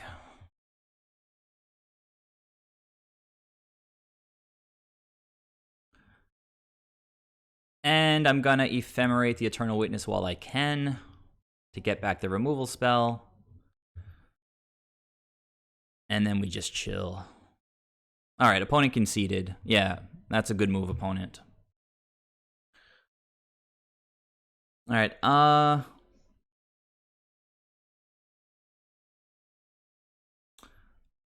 yeah, no, that's a good point, actually. Very smart. I'm gonna run to the bathroom real quick. I'll be right back.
Hold on a second, guys. It's getting dark outside, so that's all right. I'll just leave the lights the way they are for now. Unfortunately, we're going to be on the draw this time, which means we can't blow them out with Veil of Summer like we did that game. But as I was mentioning, it is a good matchup. So even though we're on the draw here, we kept a really weird hand in game one, right? And I forced the Inquisition. So if we just get like a standard opening hand here, like this, like I feel like, you know, we should be good to go. Opponent's gonna take the Ice Fang. They're keeping 7, like Death Shadow always does. Do I sound salty when I talk about Death Shadow? It's just so absurd. Like, they get 7 cards, they take away something, they kill something, they play a creature, they shock themselves twice, and then they have Temur Battle Rage. It's just like every single game, it's a 7-card combo. All right, opponent, I get it. I get it. It's a sweet play.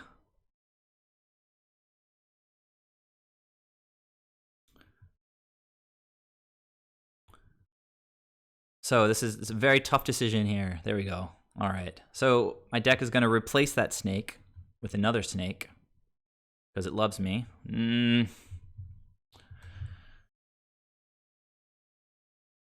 Did not want another basic forest. Absolutely did not want that.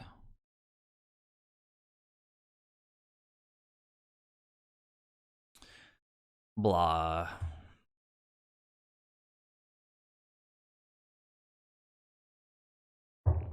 Blah, blah, blah. They took Ephemerate. Interesting. All right, we're going to thin the deck a little bit here.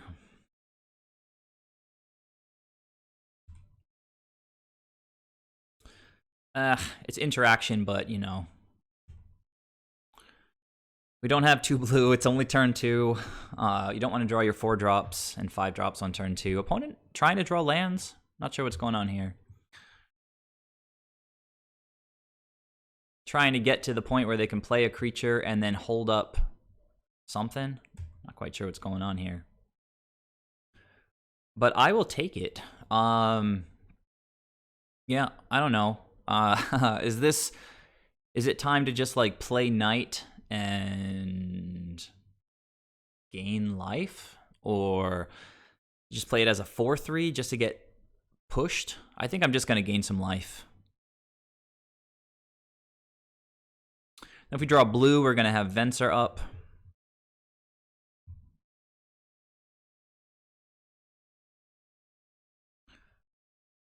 Let's make it a little bit harder for them to kill us. They could cast Mystical Dispute, just get rid of my creature if they tap out for it. Drown in the lock. All right, well, that's fine. They're using one of their counter spells to prevent me from gaining 4 life. I mean, lands are not terrible here since we're trying to get up to Winds of Abandon.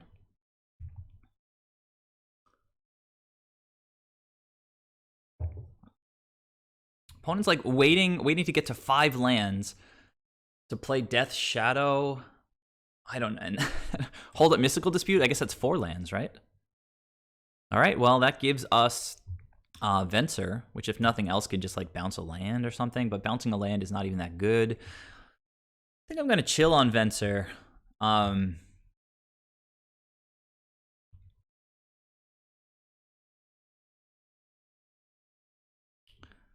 Just going to chill on him.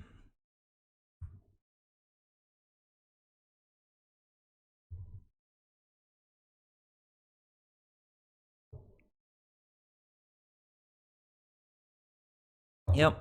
Yeah, bouncing Gurmag is a good one. If they thought sees me, I'm just going to play him, of course. Like, whatever.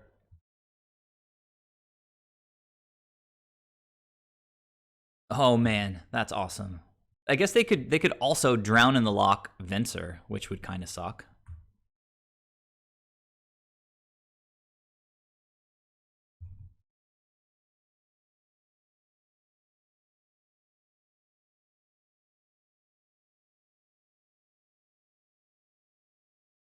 All right, get out of here.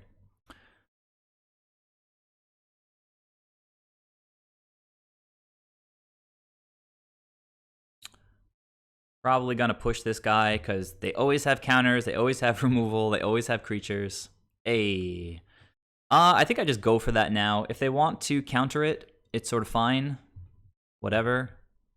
I guess Stubborn Denial, I should be able to pay 1, so...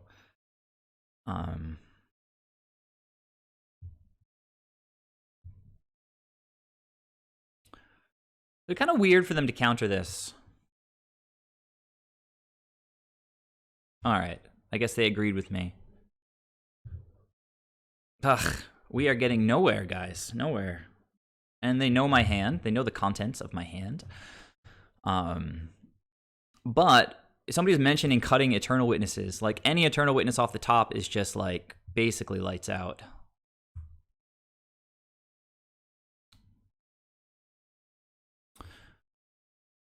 We don't have quite enough mana to cast an Eternal Witness and Time Warp in the same turn. All right, opponent's going for the dude. I'm gonna purge the bejesus out of that guy.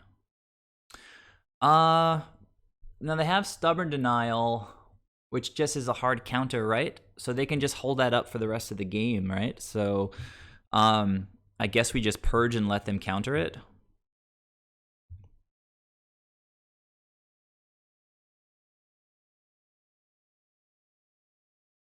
We got a second removal spell in hand. Okay, surprise. Why wouldn't he have the Stubborn Denial? He's had a creature. He's had two or three counter spells. Why not have an extra counter spell? Green, green, green, white, white, white. I think we need a little more blue. All right. Well, it would be nice if you weren't tapped out, opponent. Peace. And now we're just top decking, which is pretty obnoxious. Like, our deck is full of card draw, and we haven't hit any of it.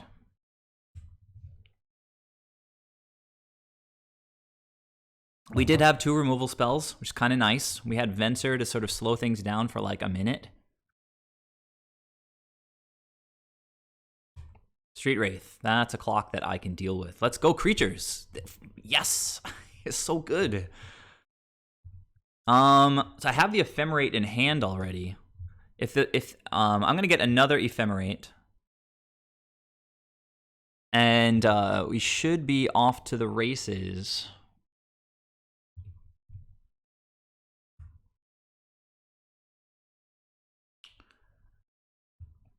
Yeah, opponent. Finally get wrecked for having every answer. Sorry about that. Sorry about that. Actually, I'm not sorry at all. I'm just like... super happy. I hope this guy makes me run out the whole combo. That would make my day.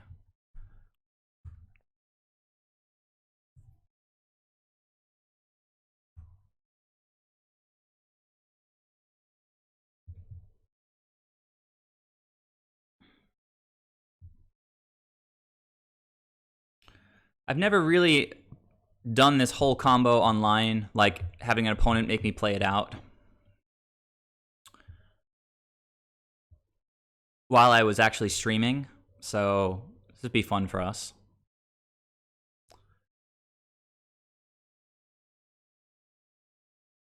All right, okie dokie. So now we'll go ahead and Ephemerate.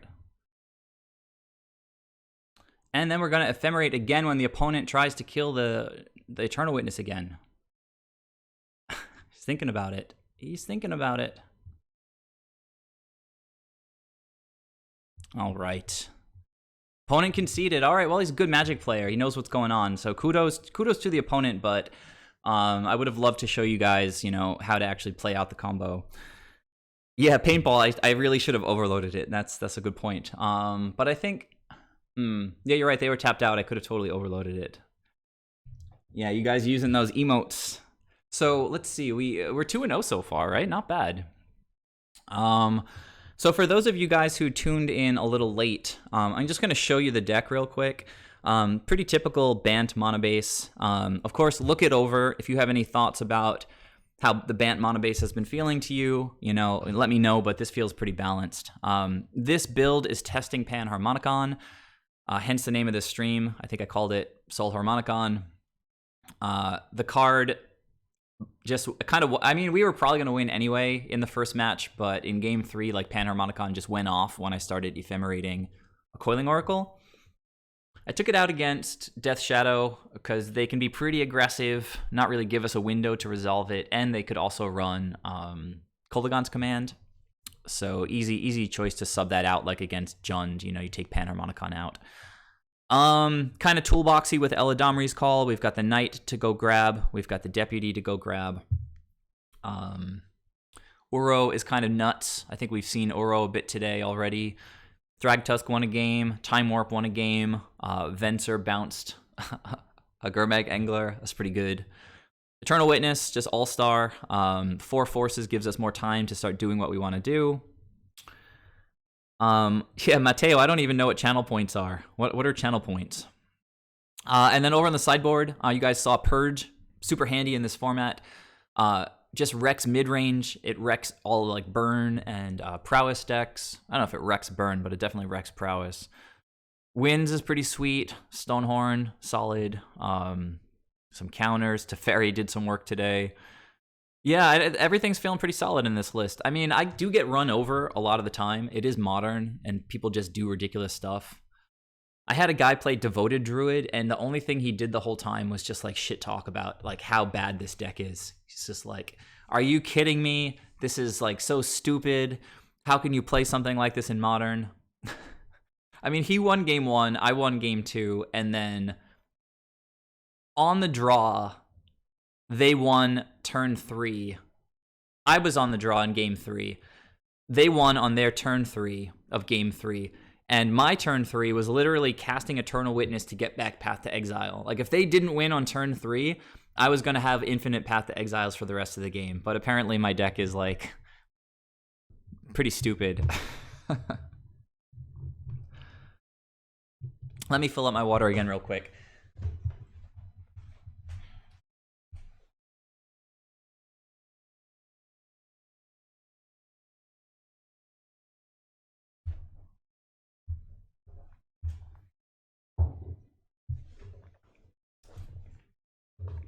All right, so, yeah, if any of you guys have any thoughts about cards that I should add, or cards that you've been playing that you've been enjoying, this is the list. So look it over, give it some thought. I've been enjoying it. I can't say that I've been like crushing with it more than with any other build. Like, I've had insane win streaks with 4-color Soul Herder. But what is going on here? Who added the sunglasses?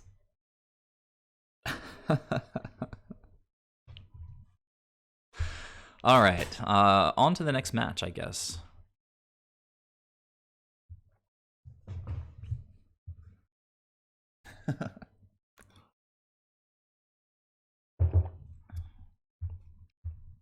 I'm on the play. Yes. I still get so excited every time I win the die roll.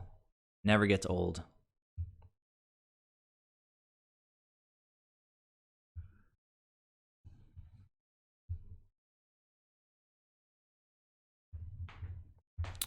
And we've got a hand.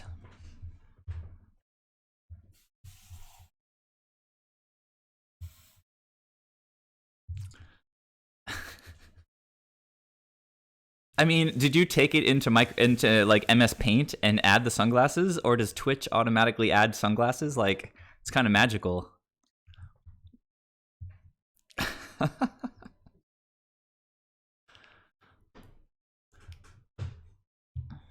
Oh my god, we're playing against this deck.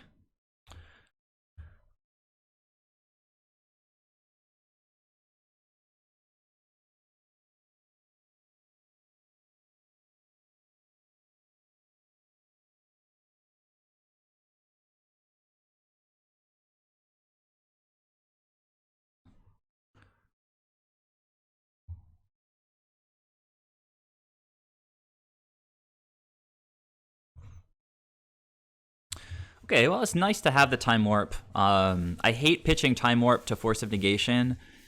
Same thing with Soul Herder, actually, because they're both singletons in my deck, and I hate exiling either of them as an option. Since this is a terrible matchup, Time Warp combo is an excellent win condition, so I think I'll probably pitch Soul Herder if I have to counter something. So I'm going to let that resolve.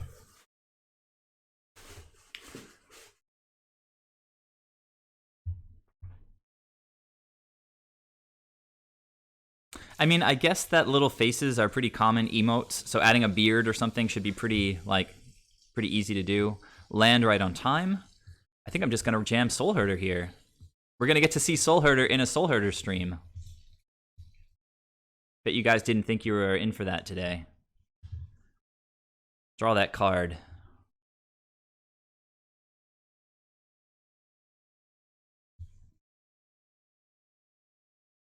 All right, that's a good one. We've got two pieces of the combo.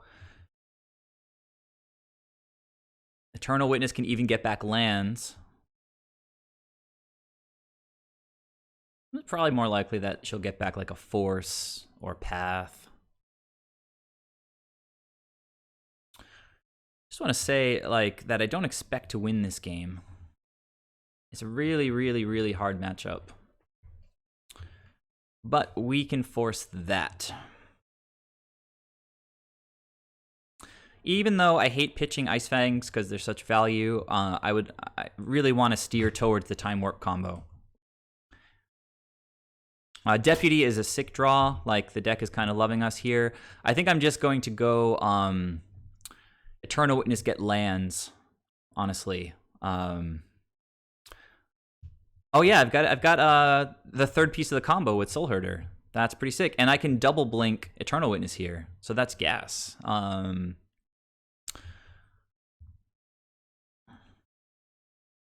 But since I've got Soul Herder, let's see. Go ahead and attack. This is actually going super well.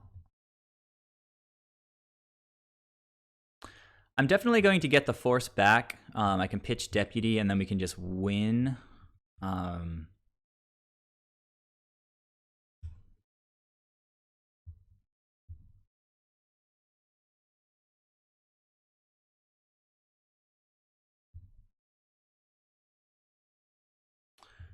if push comes to shove, opponent just conceded the game. Like, they just conceded.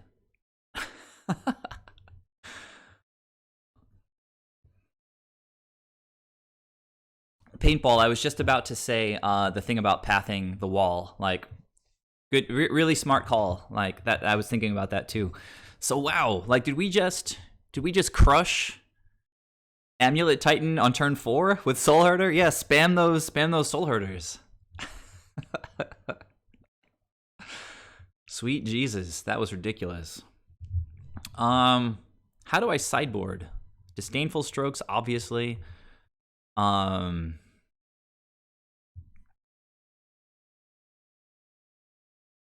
I mean, the Amulet decks used to all run Engineered Explosives, but I don't know if that's tech anymore. I think they just might not. Veil of Summer, because they have black, and this is a green-black deck, I could go Veil of Summer. You guys let me know what you think here. I don't think there's anything to Needle. Tolaria West? We'll think about it. All right, so Pithing Needle's in. We'll do it. If we blind named... Oh, Karn, of course. Excellent call, Karn. I mean, Winds of Abandon can wipe away, like, multiple threats. I think Winds might be, like, an option. I'd run Stonehorn and Worship, but they have Valakut, which just goes so hard over the top. Panharmonicons come out. Like, it's a combo deck. I can't be messing around with Panharmonicon. Forces stay in. Thragtusk? I don't know. I feel like we're losing if we're casting Thragtusk and, like, trying to stabilize. Uro's sweet, Deputy's sweet. Knight, maybe for amulets. I can trim one wall. Come on, guys. Let's hear some ideas.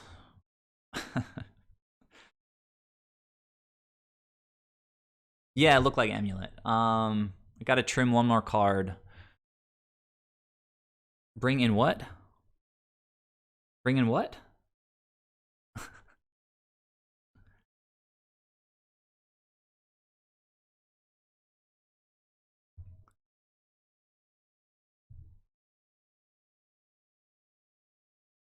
You're saying bring in chair me? What is that? What are you talking about? Oh, ceremonious. No, you don't bring in ceremonious for. I guess they have like a bunch of 8 cards or something. All right, I'm gonna keep this, and I'm calling it now. Called shot, Babe Ruth style. Like, I'm gonna use Knight to blow up a Dryad. It's just gonna happen.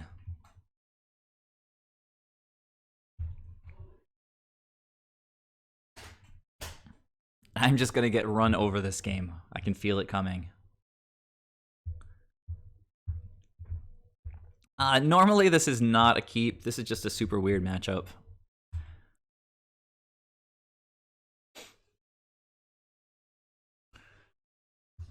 So suspending search maybe?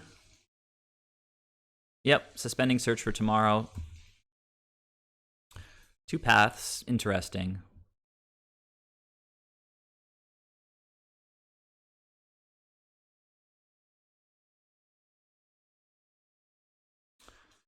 Yeah, no, it totally does. I was just running out of time, didn't think about Ceremony's rejection until the last minute. Fortunately, we won game 1, which doesn't happen very often.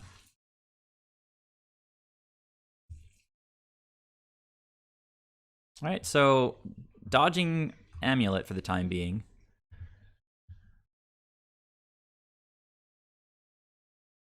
They are going to ramp next turn. Going to keep fetching.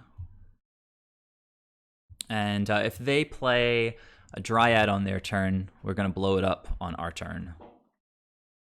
We're going to have access to 4 mana here. They could run out Karn, which is pretty rough. Could start blowing up our lands and stuff. Fortunately, we have a bunch of lands in hand. Building up towards Time Warp again.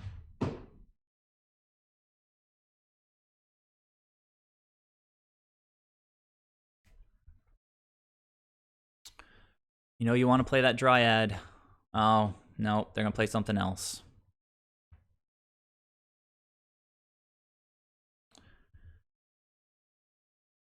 So now I think we're sort of priced into playing Knight of Autumn as a 4/3.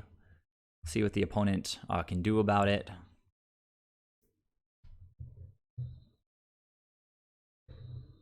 Yeah, that's the plan. I've been waiting since like opening hand to blow up a Dryad.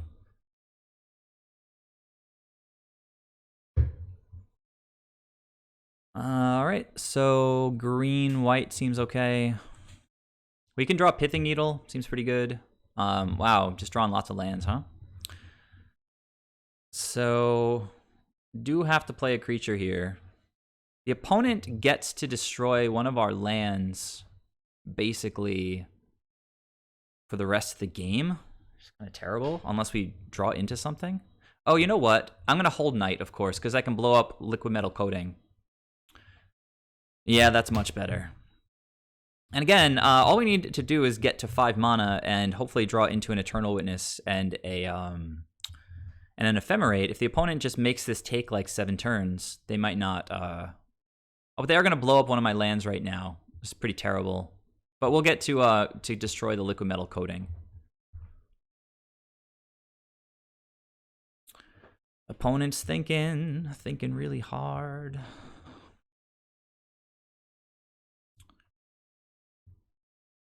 Ephemerate would be sweet, so I can get some extra value out of the Knight of Autumn. Remember, they're building towards, like Primeval Titan, so we do have to... We have path for it, I guess.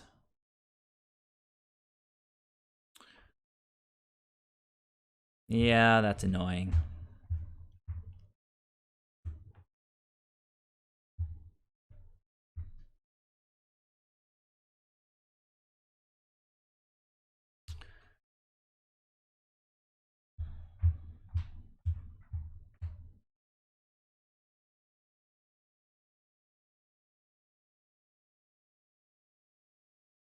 Oh, there's Valakut.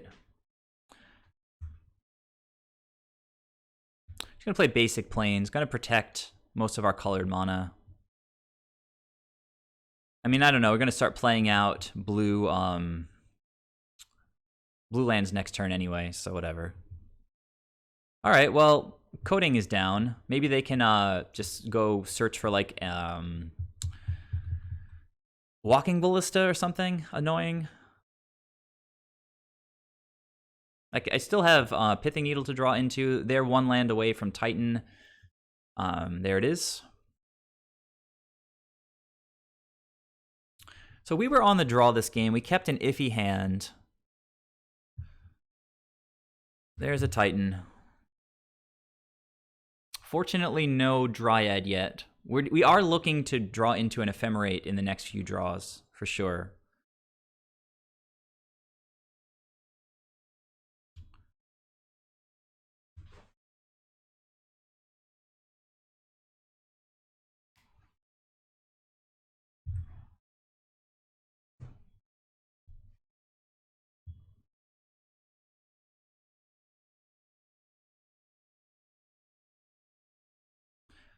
Our opponent just ticked up Karn.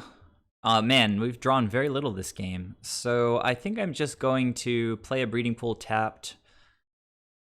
Untap, do Time Warp. I'm going to draw into next turn, Eternal Witness, and then I guess Ephemerate after that, or vice versa. Either way will be fine.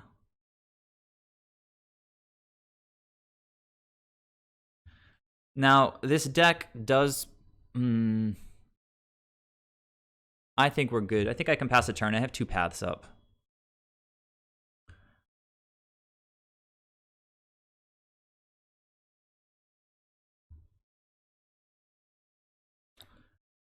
All right, so let's path this fool now.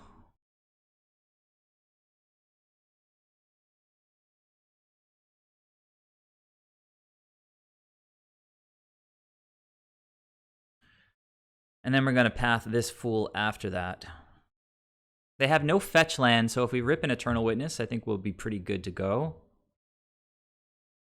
Well, this guy's going to die anyway, but fetch lands are kind of a combo with Valakut. The opponent's going to get 1 trigger out of this thing. Now they're going to get 2 triggers, which is obnoxious. I could wait for them to...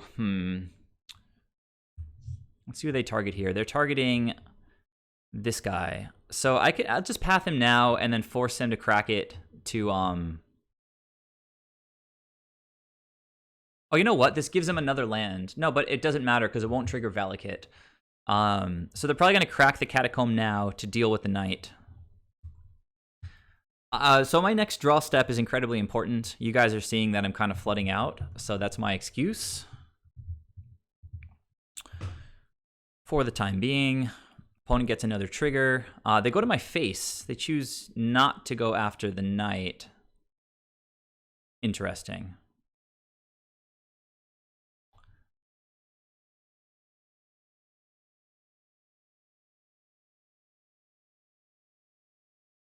All right, we're going to take 4. Opponent's still got access to 5 mana here.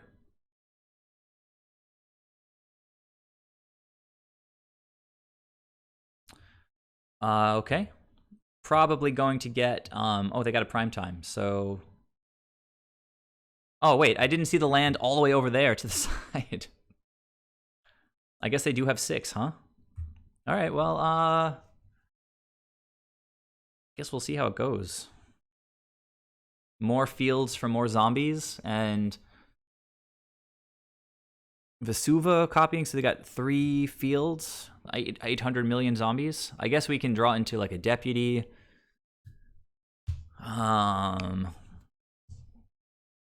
We've done a decent job dealing with their stuff, right? We pathed 1 prime time.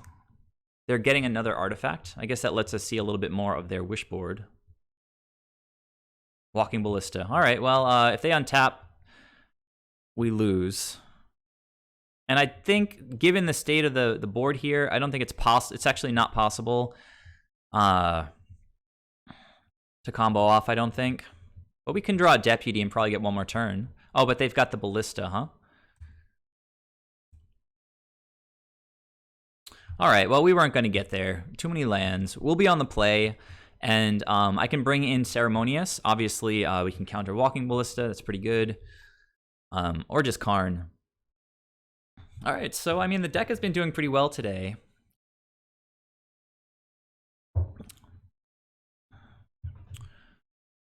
I think Ceremonious Rejection was a very good call. Time Warp is definitely the win condition of choice in this matchup. You know, we could try to do like the worship thing. They could have engineered explosives like in the sideboard, but if they don't have a Dryad out, they can only make 2 colors of mana. So I don't hate worship. I might try it actually.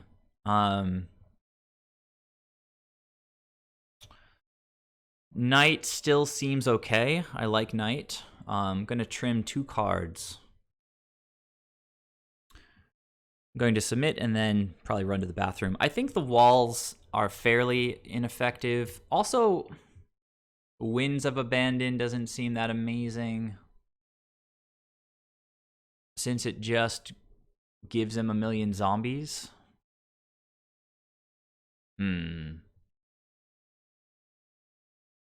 I don't know. It's a way to deal with their whole board. So maybe I'll just trim. I like Path, actually.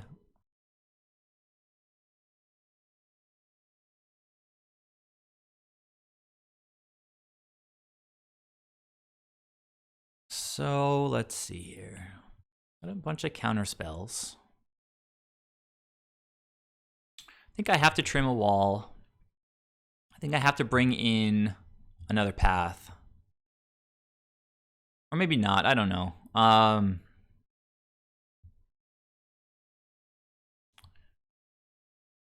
Trim 1. I guess 1 call. No, I like call. I'll trim 1 force since we have a bunch of other counter spells. We'll see how it goes.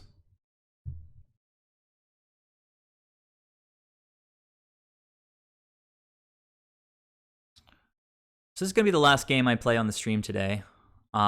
This is definitely a keep. A little bit awkward with the Winds of Abandon early in the game, but we're going to start drawing some cards, playing some lands, hopefully ramp up to Winds of Abandon, get some answers for their creatures. Actually, don't think... whatever. I'm going to fetch first. I think I do want to thin a little bit. But ramping with Uro would be okay, so I don't know. Thinning is like 50-50.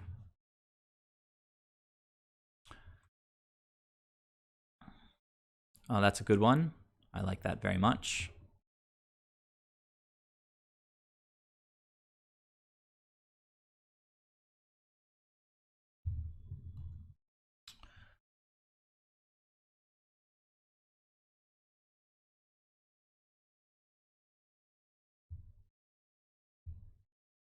Don't think I'm going to force this even if I draw a force, but flex on the guy a little bit. Pithing Needle's a good one. I think I could proactively run that out to name Karn.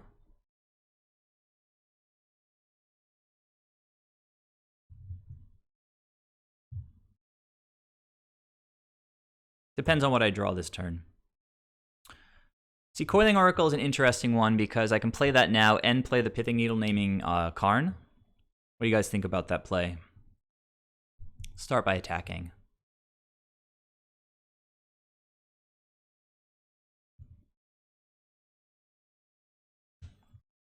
I think Coiling Oracle, Pithing Needle seems like the line here to me.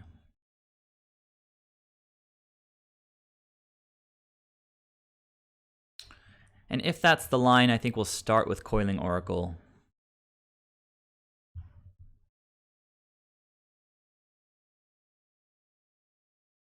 Okay, that's really, really good.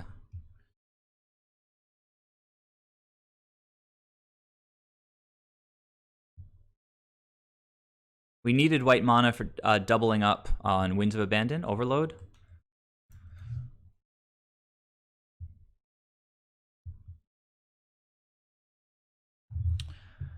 All right, well, this is not going super terribly. I mean, we're a super dirtily deck trying to beat this crazy powerful combo deck.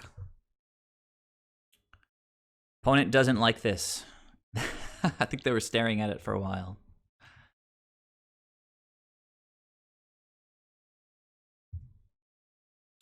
Yeah.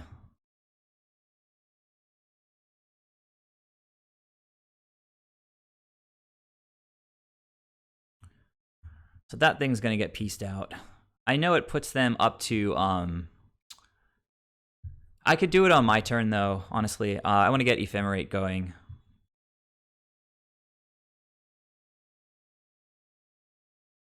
They could have, like, a push here, which would be pretty good. But I'm going to path... The plan is to path the Dryad on my turn. Keep hitting those lands, Oracle. Pretty sweet.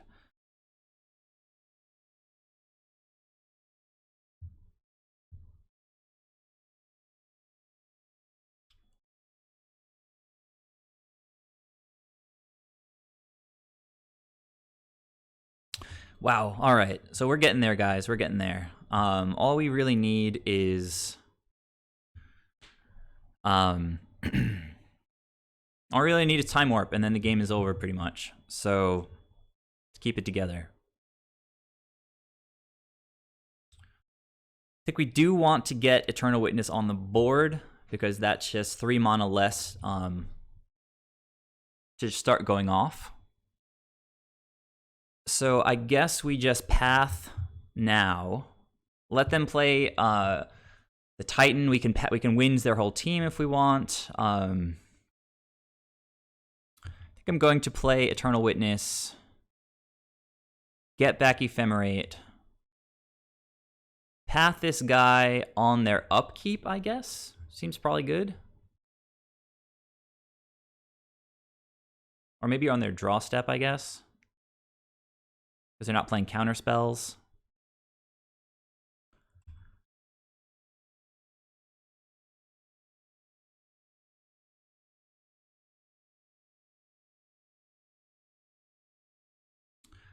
Opponent's doing something.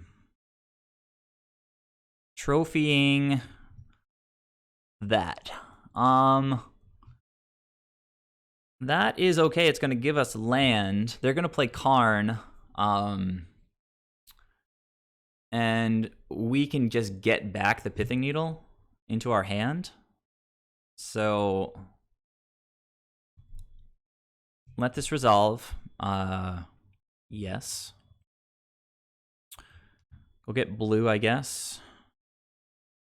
Yeah, blue seems okay. All right, and then draw step, I'm going to path this thing, I think.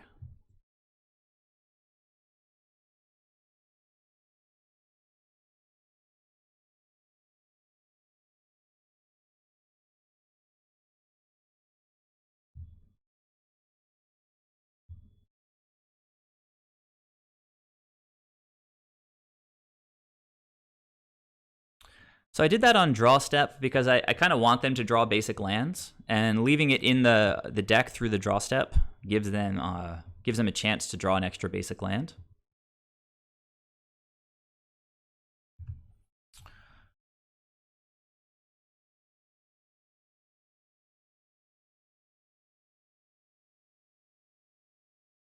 So I can Ephemerate for path right now if I want to do that.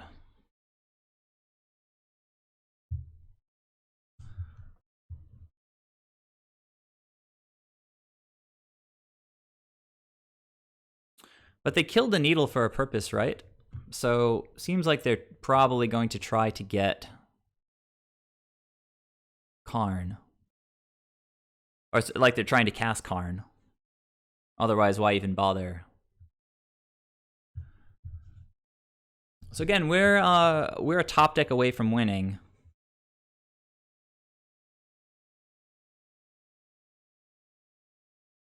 And they are just shy of getting field triggers. So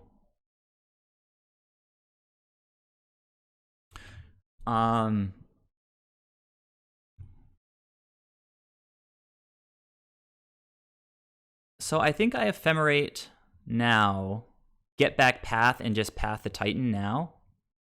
Should I path the Titan now, guys? Do you think? I think it'll give them 1 zombie. But it seems good to use the mana efficiently.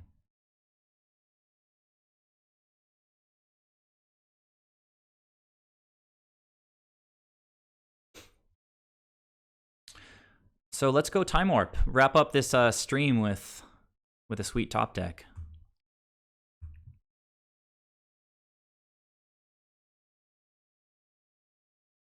And we can start like power digging too. Like we can ephemerate our snakes.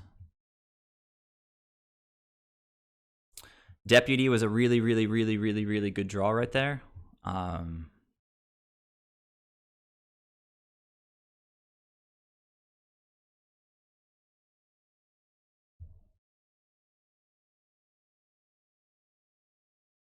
Really, really, really, really good.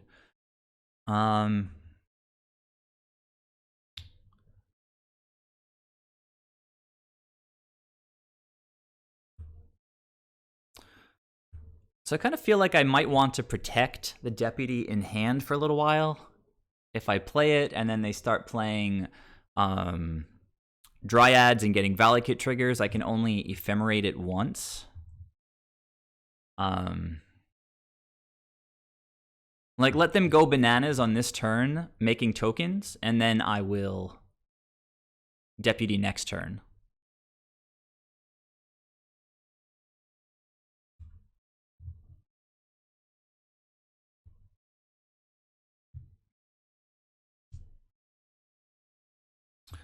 I can't add any other emotes because their summoning pact. Can't really do anything about that.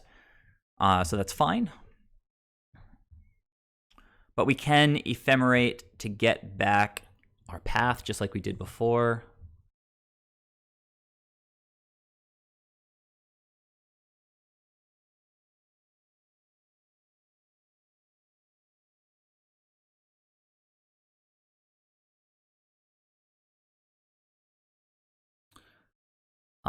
So I think I ephemerate now to try to get back path. It's possible they could have removal for Eternal Witness, but I don't think that they're super removal heavy. All right, well, the cycle's continuing. We're hanging on here, guys. I was saying I can't add any more emotes because I'm only an affiliate with only like 5 subscribers. If I get to 15 subscribers, then I think I get 1 extra emote slot, and then I have to get more subscribers to get more emotes. All right, opponent got Bojukabog, which is pretty cool because it shuts me off of getting Pithing Needle back. So good for you, opponent. Well done.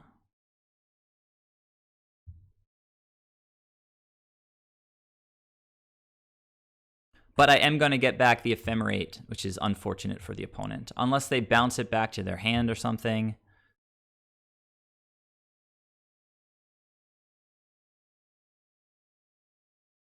Oh, what are we doing here? Vesuva copying. Okay, Field of the Dead. Well, you know, that's not the best thing in the world for us. But we've sort of got it covered.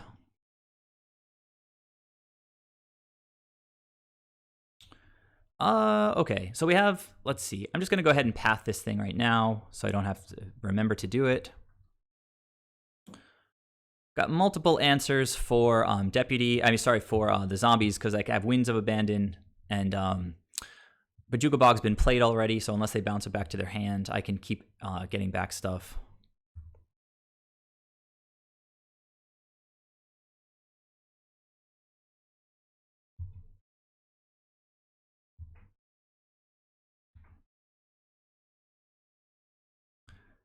We don't want to top deck the Herder. I guess we could. That would be reasonable. I want to top deck Time Warp. Time Warp just wins the game.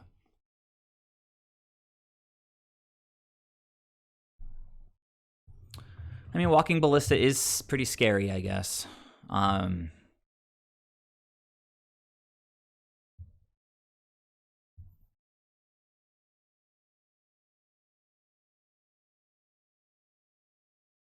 These decks, they run like a snow-covered forest and a forest, a snow-covered swamp and a swamp, so they should be basically out of basics at this point.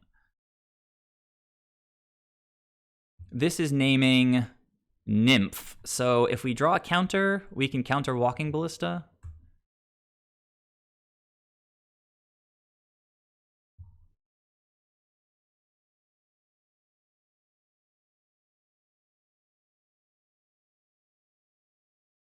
Well, I mean, Path is sort of interesting to deal with Walking Ballista, but it's gonna get us.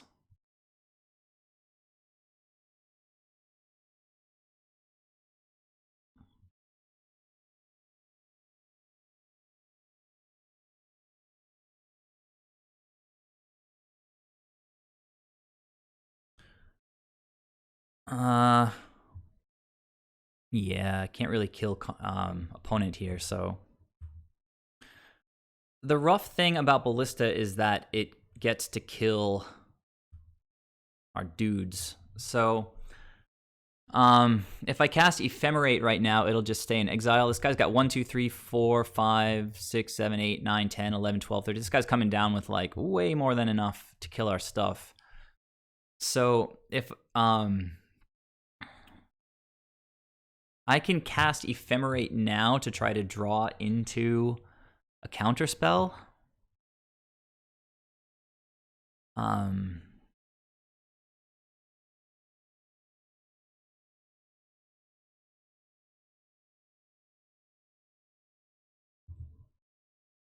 Or a Pithing Needle would be decent. I mean, we're not just dead here, but I think I'm going to go for the draw here. I am going to lose my Ephemerate if I don't hit something decent, which is rough. Ice Fang is another redraw.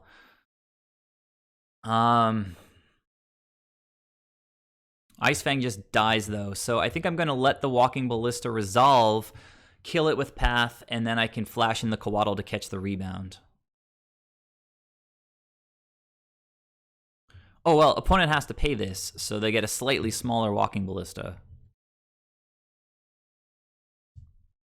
You know, if all of our stuff dies, goes to the graveyard, it fuels an Uro, and it just sits there waiting for Eternal Witness to come grab it. Deputy is going to go to the graveyard. We've got tons of lands. We can do pretty much anything we want to do. What's this guy? Oh, he's turning some. He's just ticking them up. Okay. And then 1, 2, 3, 4, 5, 6, 7, 8, 9. Maybe he gets this guy for 5 here, which doesn't get everybody.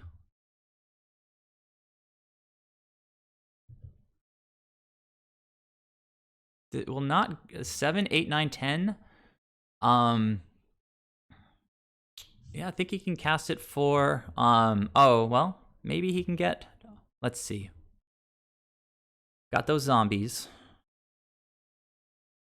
He's got 6, 7, 8, 9, 10. So coming down for 5, he can't kill everybody, which means I do get to catch the rebound sort of no matter what. And I can path him to, let's see.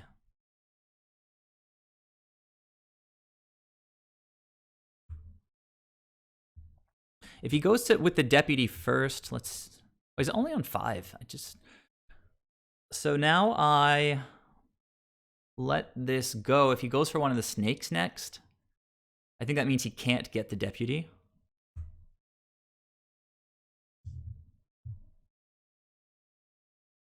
All right, he went for one of the snakes next, which means he can't get the deputy.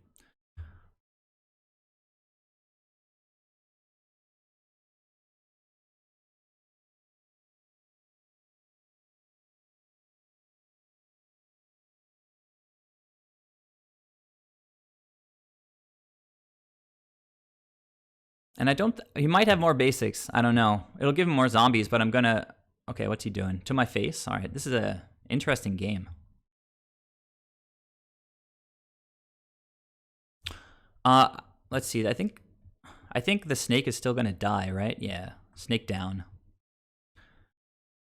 But we can rebound on the deputy to get rid of all the zombos.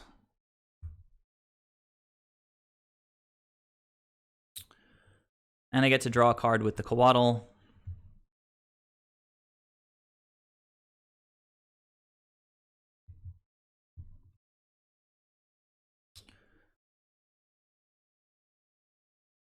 Uro is a decent card to have drawn there.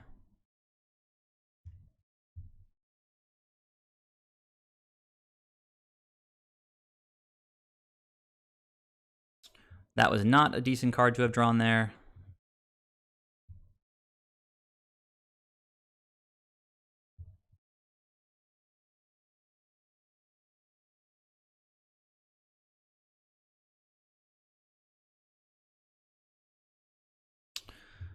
All right, we're casting Uro here, I think. Got 1, 2, 3, 4, 5. That's fine. Gonna attack Karn first.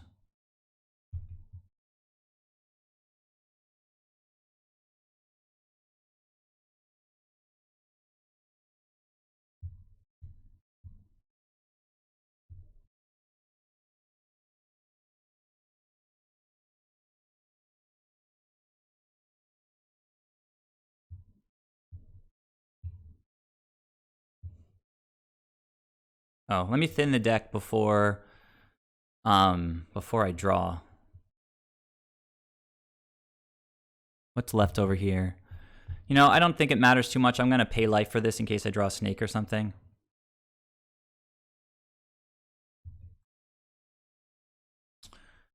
So Ephemerate was a pretty good one. This is quite a good one. Opponent, did they just F6 through their turn? Oh, I thought they almost did.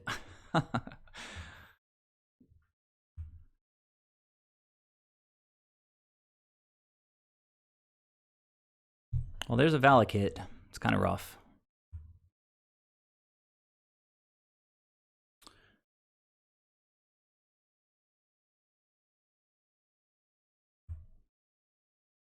Our opponent's down to 1 card. They're getting these zombos, but we're pretty well set to deal with zombies.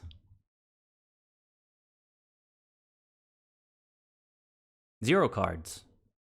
Okay, guys. Doing pretty good here. I think I'm going to draw a card, and then I'll deal with the zombos on the rebound.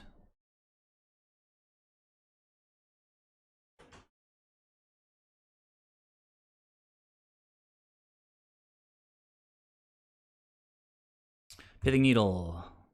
Decent.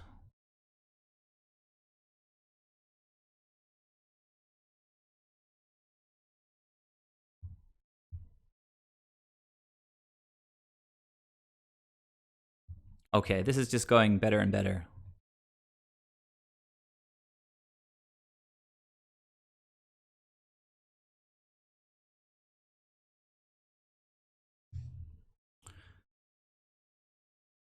I mean, if he thinks I'm naming Sakura Tribe Elder, sorely mistaken.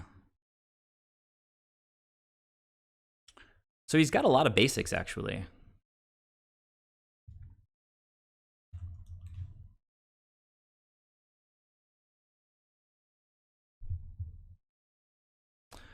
I think I attack with Uro even through the zombies. I want to keep drawing cards. Although, whatever. Yeah, let's attack this guy. And I'm going to attack with this too. The Cavern is choosing the Nymph. If they draw a primetime, we can counter it. You know what? I should have thought about that. I do have 1 forest left, I think, in the deck. So fetches are actually good because they're going to let me recast Uro.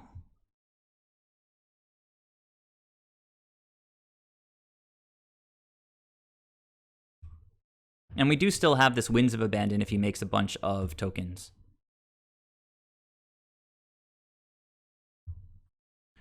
Okay, they played a Field of the Dead.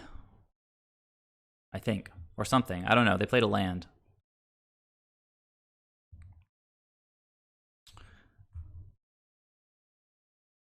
Come on, Titan. Play a Titan. We do have to close this game out somehow. We've got 2 Ephemerates sitting in the yard. I think there's 2 Witnesses left in the deck.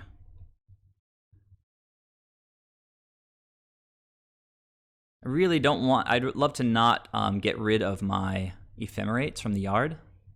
So I'm gonna go get that forest.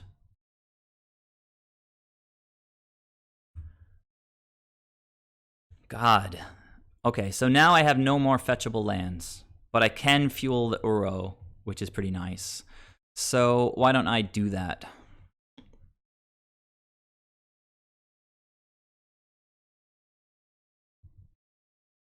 I could also wins right now, but I think I kind of want to save that.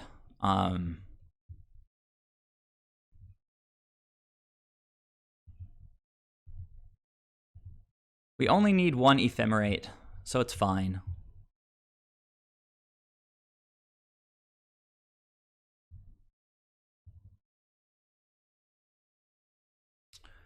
No. But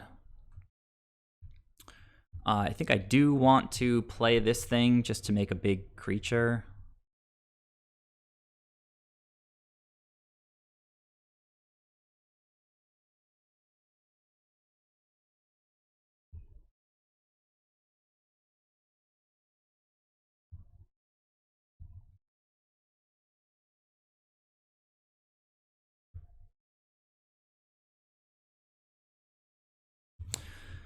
All right, well, things were going really well. Now they're going sort of sideways. Not sure how the opponent has 2 cards in hand. I thought they had 0 cards in hand.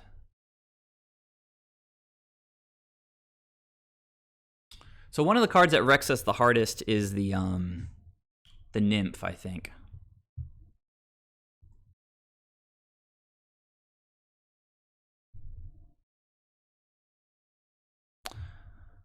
Choose a non-land card name. Yeah, I don't know, whatever. Not really feeling that. We can always get this back with an Eternal Witness or whatever.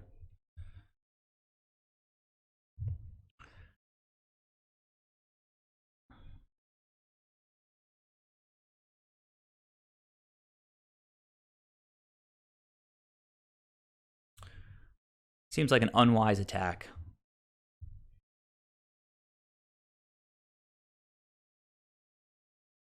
I'm going to check on their, hey.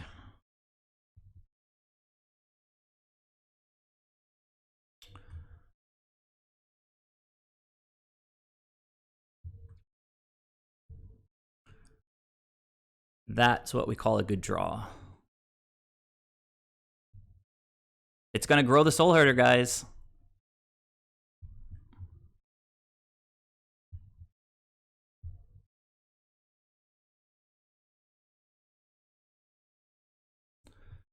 The Soul Herder comes down, comes in. He's an 8/8 right away.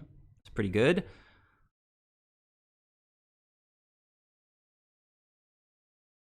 Opponent plays a land. I can't see what land they played.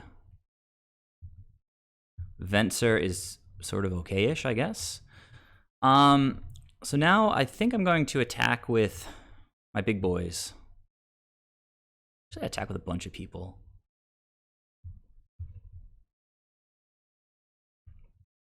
Take back the deputy and do it like that.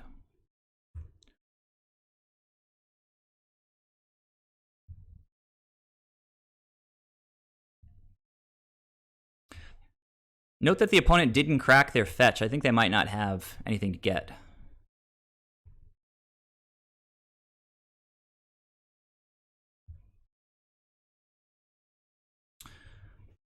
So next turn, it might be correct to just try to I gotta play faster.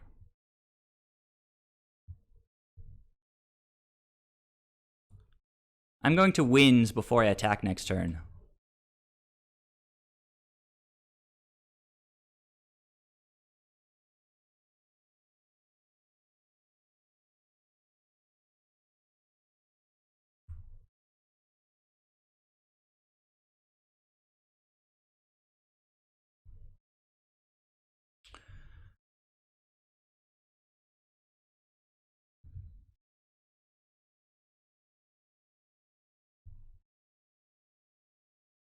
This is fine for now.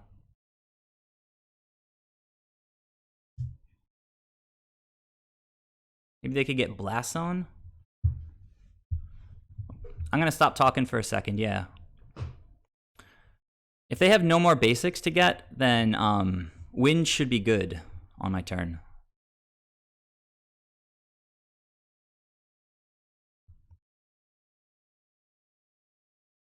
Oh, they got Bojuka? I don't know what land they got. Oh, they got that one to bounce something.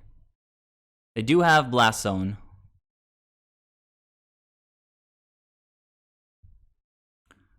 They play a land. So if Ice Fang draws into Ephemerate right now, we just get rid of all their creatures anyway.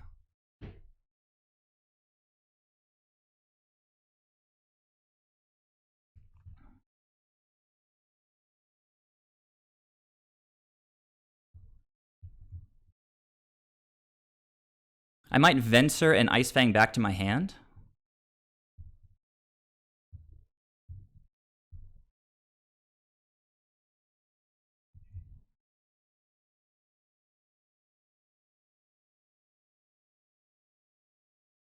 Okay, that sounds like a good line.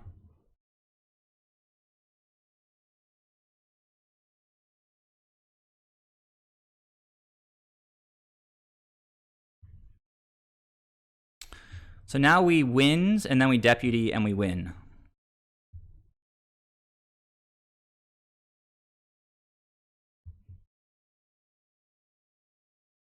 So even if they have more basics, it doesn't really matter.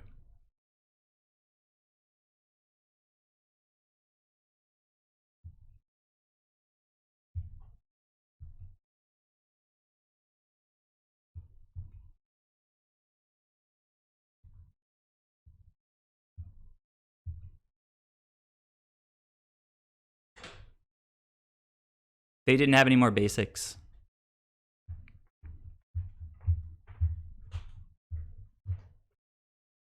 And they're empty-handed, and Blast Zone's on 1, and the opponent concedes. All right, guys, that was a pretty amazing match. I'm super happy that you guys were along for the ride.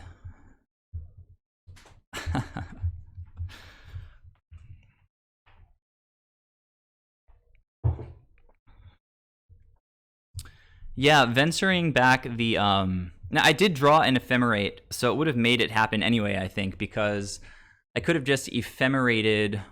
I could have winsed and then ephemerated the deputy, but just getting the deputy back to hand was super smart. So heads up play. You guys are all really, really smart.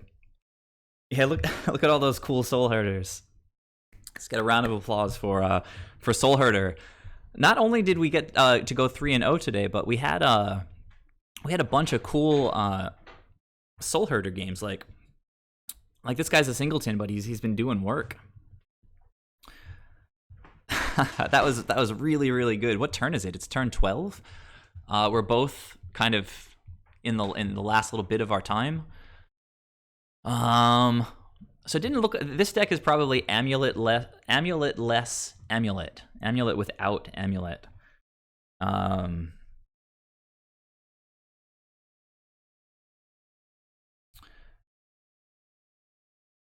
How do you bounce Venser himself? Like if you have, you mean bouncing him with something else? Like what other bounce things do we have? Like you could bounce him with another Venser, but if you had another, no, I guess the reason that the opponent didn't win is they didn't draw a bunch of Dryads. Like honestly, the opponent, instead of getting Primeval Titan, should have just gotten Dryads, because every time they get a Dryad, they play a land, they get to like start lightning bolting things. Oh, with Soul Herder, you're talking about with Soul Herder. You know, that's pretty smart. You target Venser with Soul Herder. When he enters, you bounce him back to your hand, and then you've got protection against a Supreme Verdict. Clever. That becomes a little bit less useful when the opponent's got like 8 lands out and they can just counter when you play Venser, but you know, you got to do what you know, the best that you can do. So before I wrap things up, let's take a moment to all acknowledge that Uro definitely deserves a spot in the deck. This card is just straight busted. We didn't have to ephemerate him this game at all. We didn't blink him at all, but we cast him from our hand. We cast him multiple times from the graveyard. Just kind of nutty. Like, this card, 2 of, like, good to go in this deck, I think. I think Soul Herder still feels good to me as a singleton. Like, if you're running 2, fine, but I do have the 2 Eladamri's calls, and I had previously for a long time been on 3 Soul Herders. So in a sense, it's kind of still 3 Soul Herders, and we have the 3 Eternal Witnesses. So if Soul Herder is ever the best play, I can always Eternal Witness to get Soul Herder back, or Eladamri's to get Soul Herder back. If somebody targets him with a Path, we have 4 Ephemerates to try to protect him. He's not super duper like central to winning games, and he's very fragile. So I'm very comfortable with the number 1, I think, in the deck right now. As far as pitching to force, it's sort of a question of what you're replacing the second Soul Herder with. If you consider that you're replacing Soul Herder with the second Uro, then, I don't know. It's sort of hard to say, like, as far as pitching to force. So anyhow, Uro's nuts. Singleton Soul Herder feels great. Singleton Venser, it's a tricky card. It does a lot of stuff, particularly in this Panharmonicon build. So you guys got to see it all today. You got to see some Venser action, a lot of Deputy action.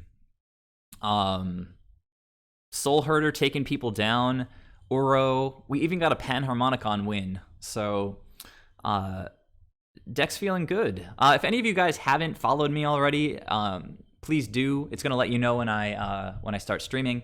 And remember that if you have Amazon Prime, you can connect your Prime account to Twitch and get a free subscription, and that helps me out because it shoots like $5 a month to me at no cost to you guys. So before I end, also, I want to go back and just look at the list.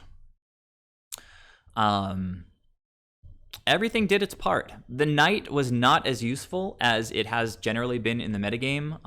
Like today, it wasn't that great. But it's never that bad, right? Like, I think the mono blue mill deck that we played against earlier, the Narset deck, they actually spent a Mystical Dispute countering Knight of Autumn because it would have been like a 4/3. So, it's just a creature, push comes to shove. 4/3. So I'm having a lot of fun with this deck. I recommend it to you guys. Panharmonicon is definitely the card that's being tested in this brew. It's kind of built around it to try to be a little extra grindy with walls, and extra life gain with Thragtusk, and the second Knight of Autumn.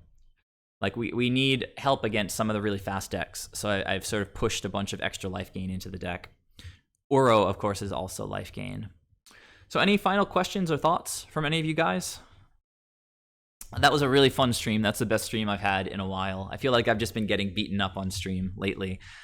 So we beat like kind of a brew, like that Narset deck. Then we beat Death Shadow, which, as I mentioned during the match, is kind of favorable for us anyway.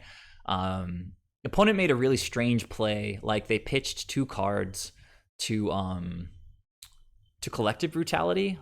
Like, one of the cards they pitched was a Thoughtseize, which could have probably taken something meaningful out of our hand.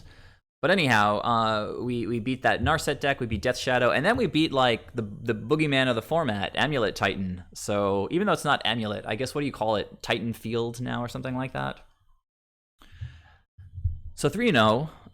What sideboard cards did work? I feel like Teferi did work in the first matchup.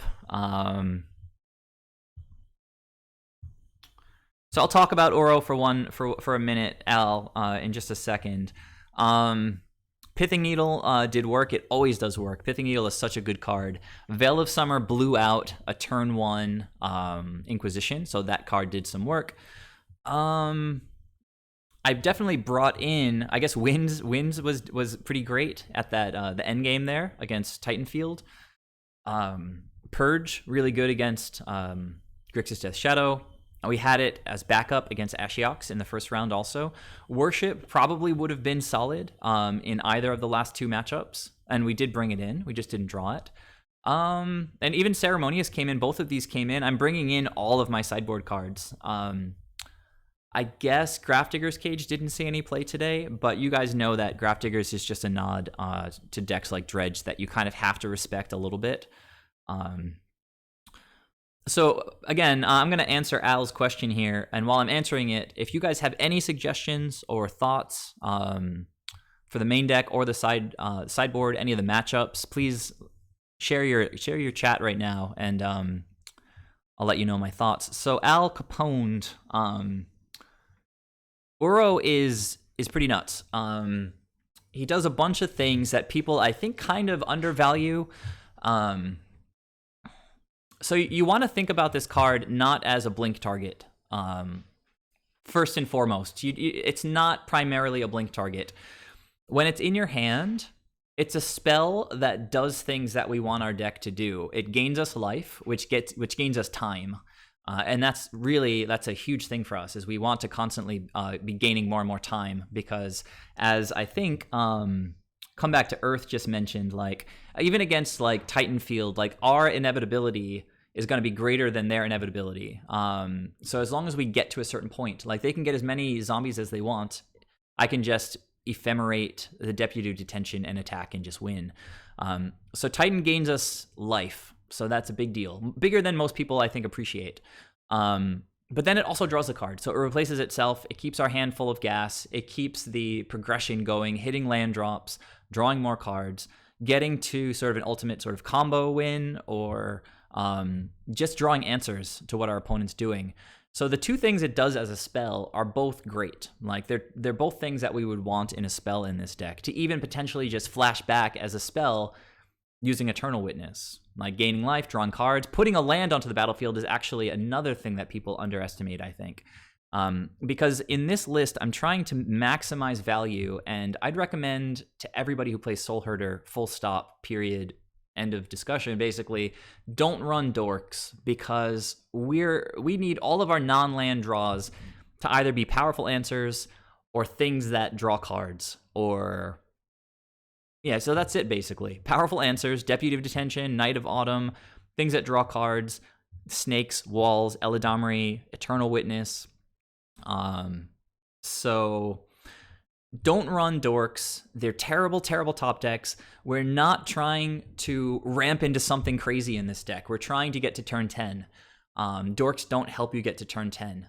Dorks are for decks that want to get to something crazy on turn 4. That's the opposite of what we want to do. We just want to chill. And dorks, they don't block well. Like, you don't want to ephemerate your dork, even if it's like a Gilded Goose. You're like, oh, ephemerating gives us a food. It's like, yeah, but you really would much rather just be ephemerating a wall and drawing a card, right?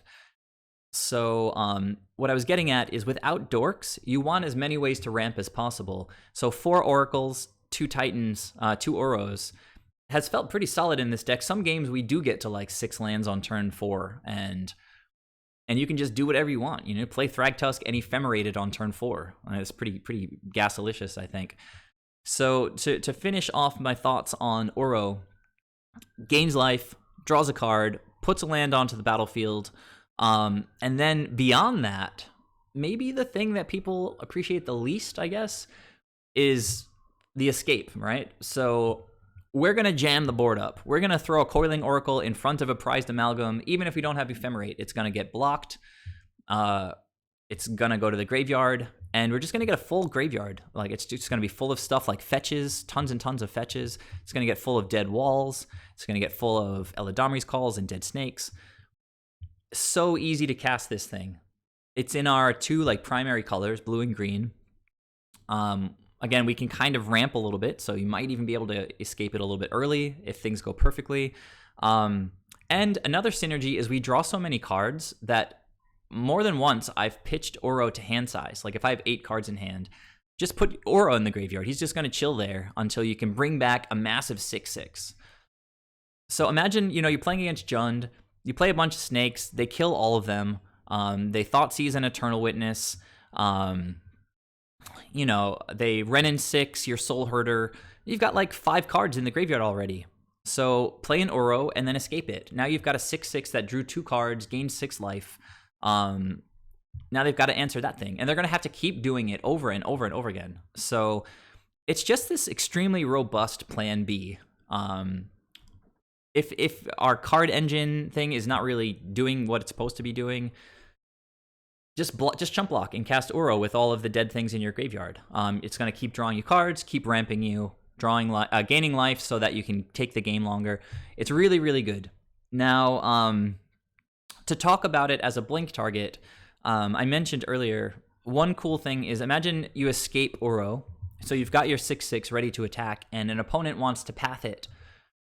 Ephemerate is going to blink Uro. You obviously draw a card, gain life, put a land onto the battlefield, but then Uro goes to the graveyard where he's safe, right? And you can recast him later.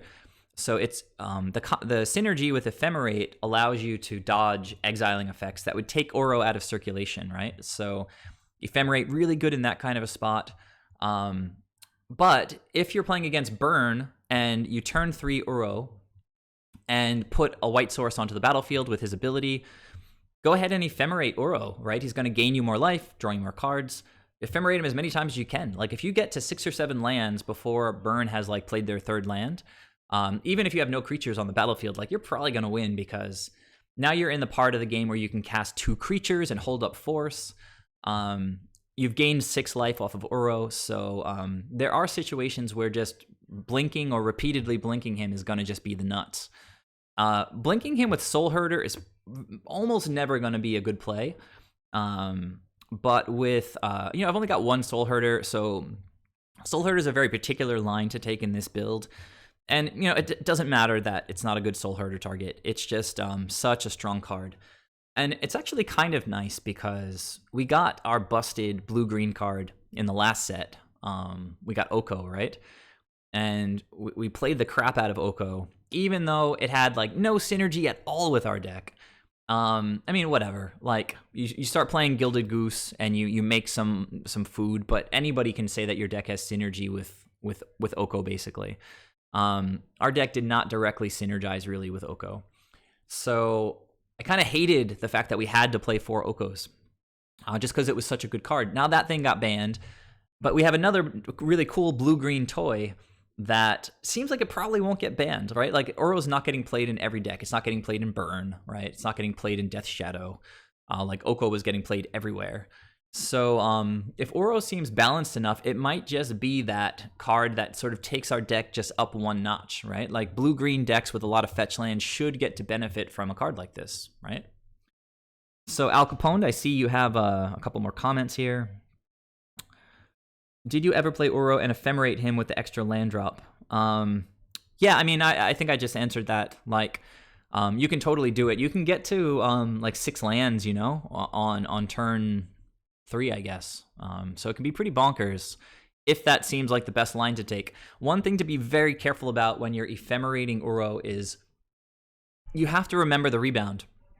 If you have no creatures on the battlefield except Uro, you start ephemerating him 2 or 3 times, and then when the rebounds come, you're going to exile all of those ephemerates, right? So you want to make sure you have another creature on the battlefield, even if it doesn't do anything, right? Like, imagine you've got just a deputy sitting there and the opponent's got an empty board, right? It can still catch those rebounds and put the ephemerates into the graveyard rather than get exiled, right? Of course, another thing to do, you tap out for Uro, max out your ephemerates, as long as you have a Coatl in hand that you can flash in on the upkeep to catch the rebounds. Yeah, Al, I know what you mean. I didn't really like Oko very much. It was exciting at first that, like, blue and green was getting something, but then the entire format, like, even black decks and red decks were starting to play it, and it just started feeling like super stupid. But anyhow, really fun stream. Thanks so much for joining me, guys. If you haven't followed me on Twitch, please do that so you get alerted whenever I stream. And yeah, if you enjoy the content and you want to subscribe, support my channel, I'm going to be looking to do another, like, to try to stream at least 2 times a week instead of just Monday nights.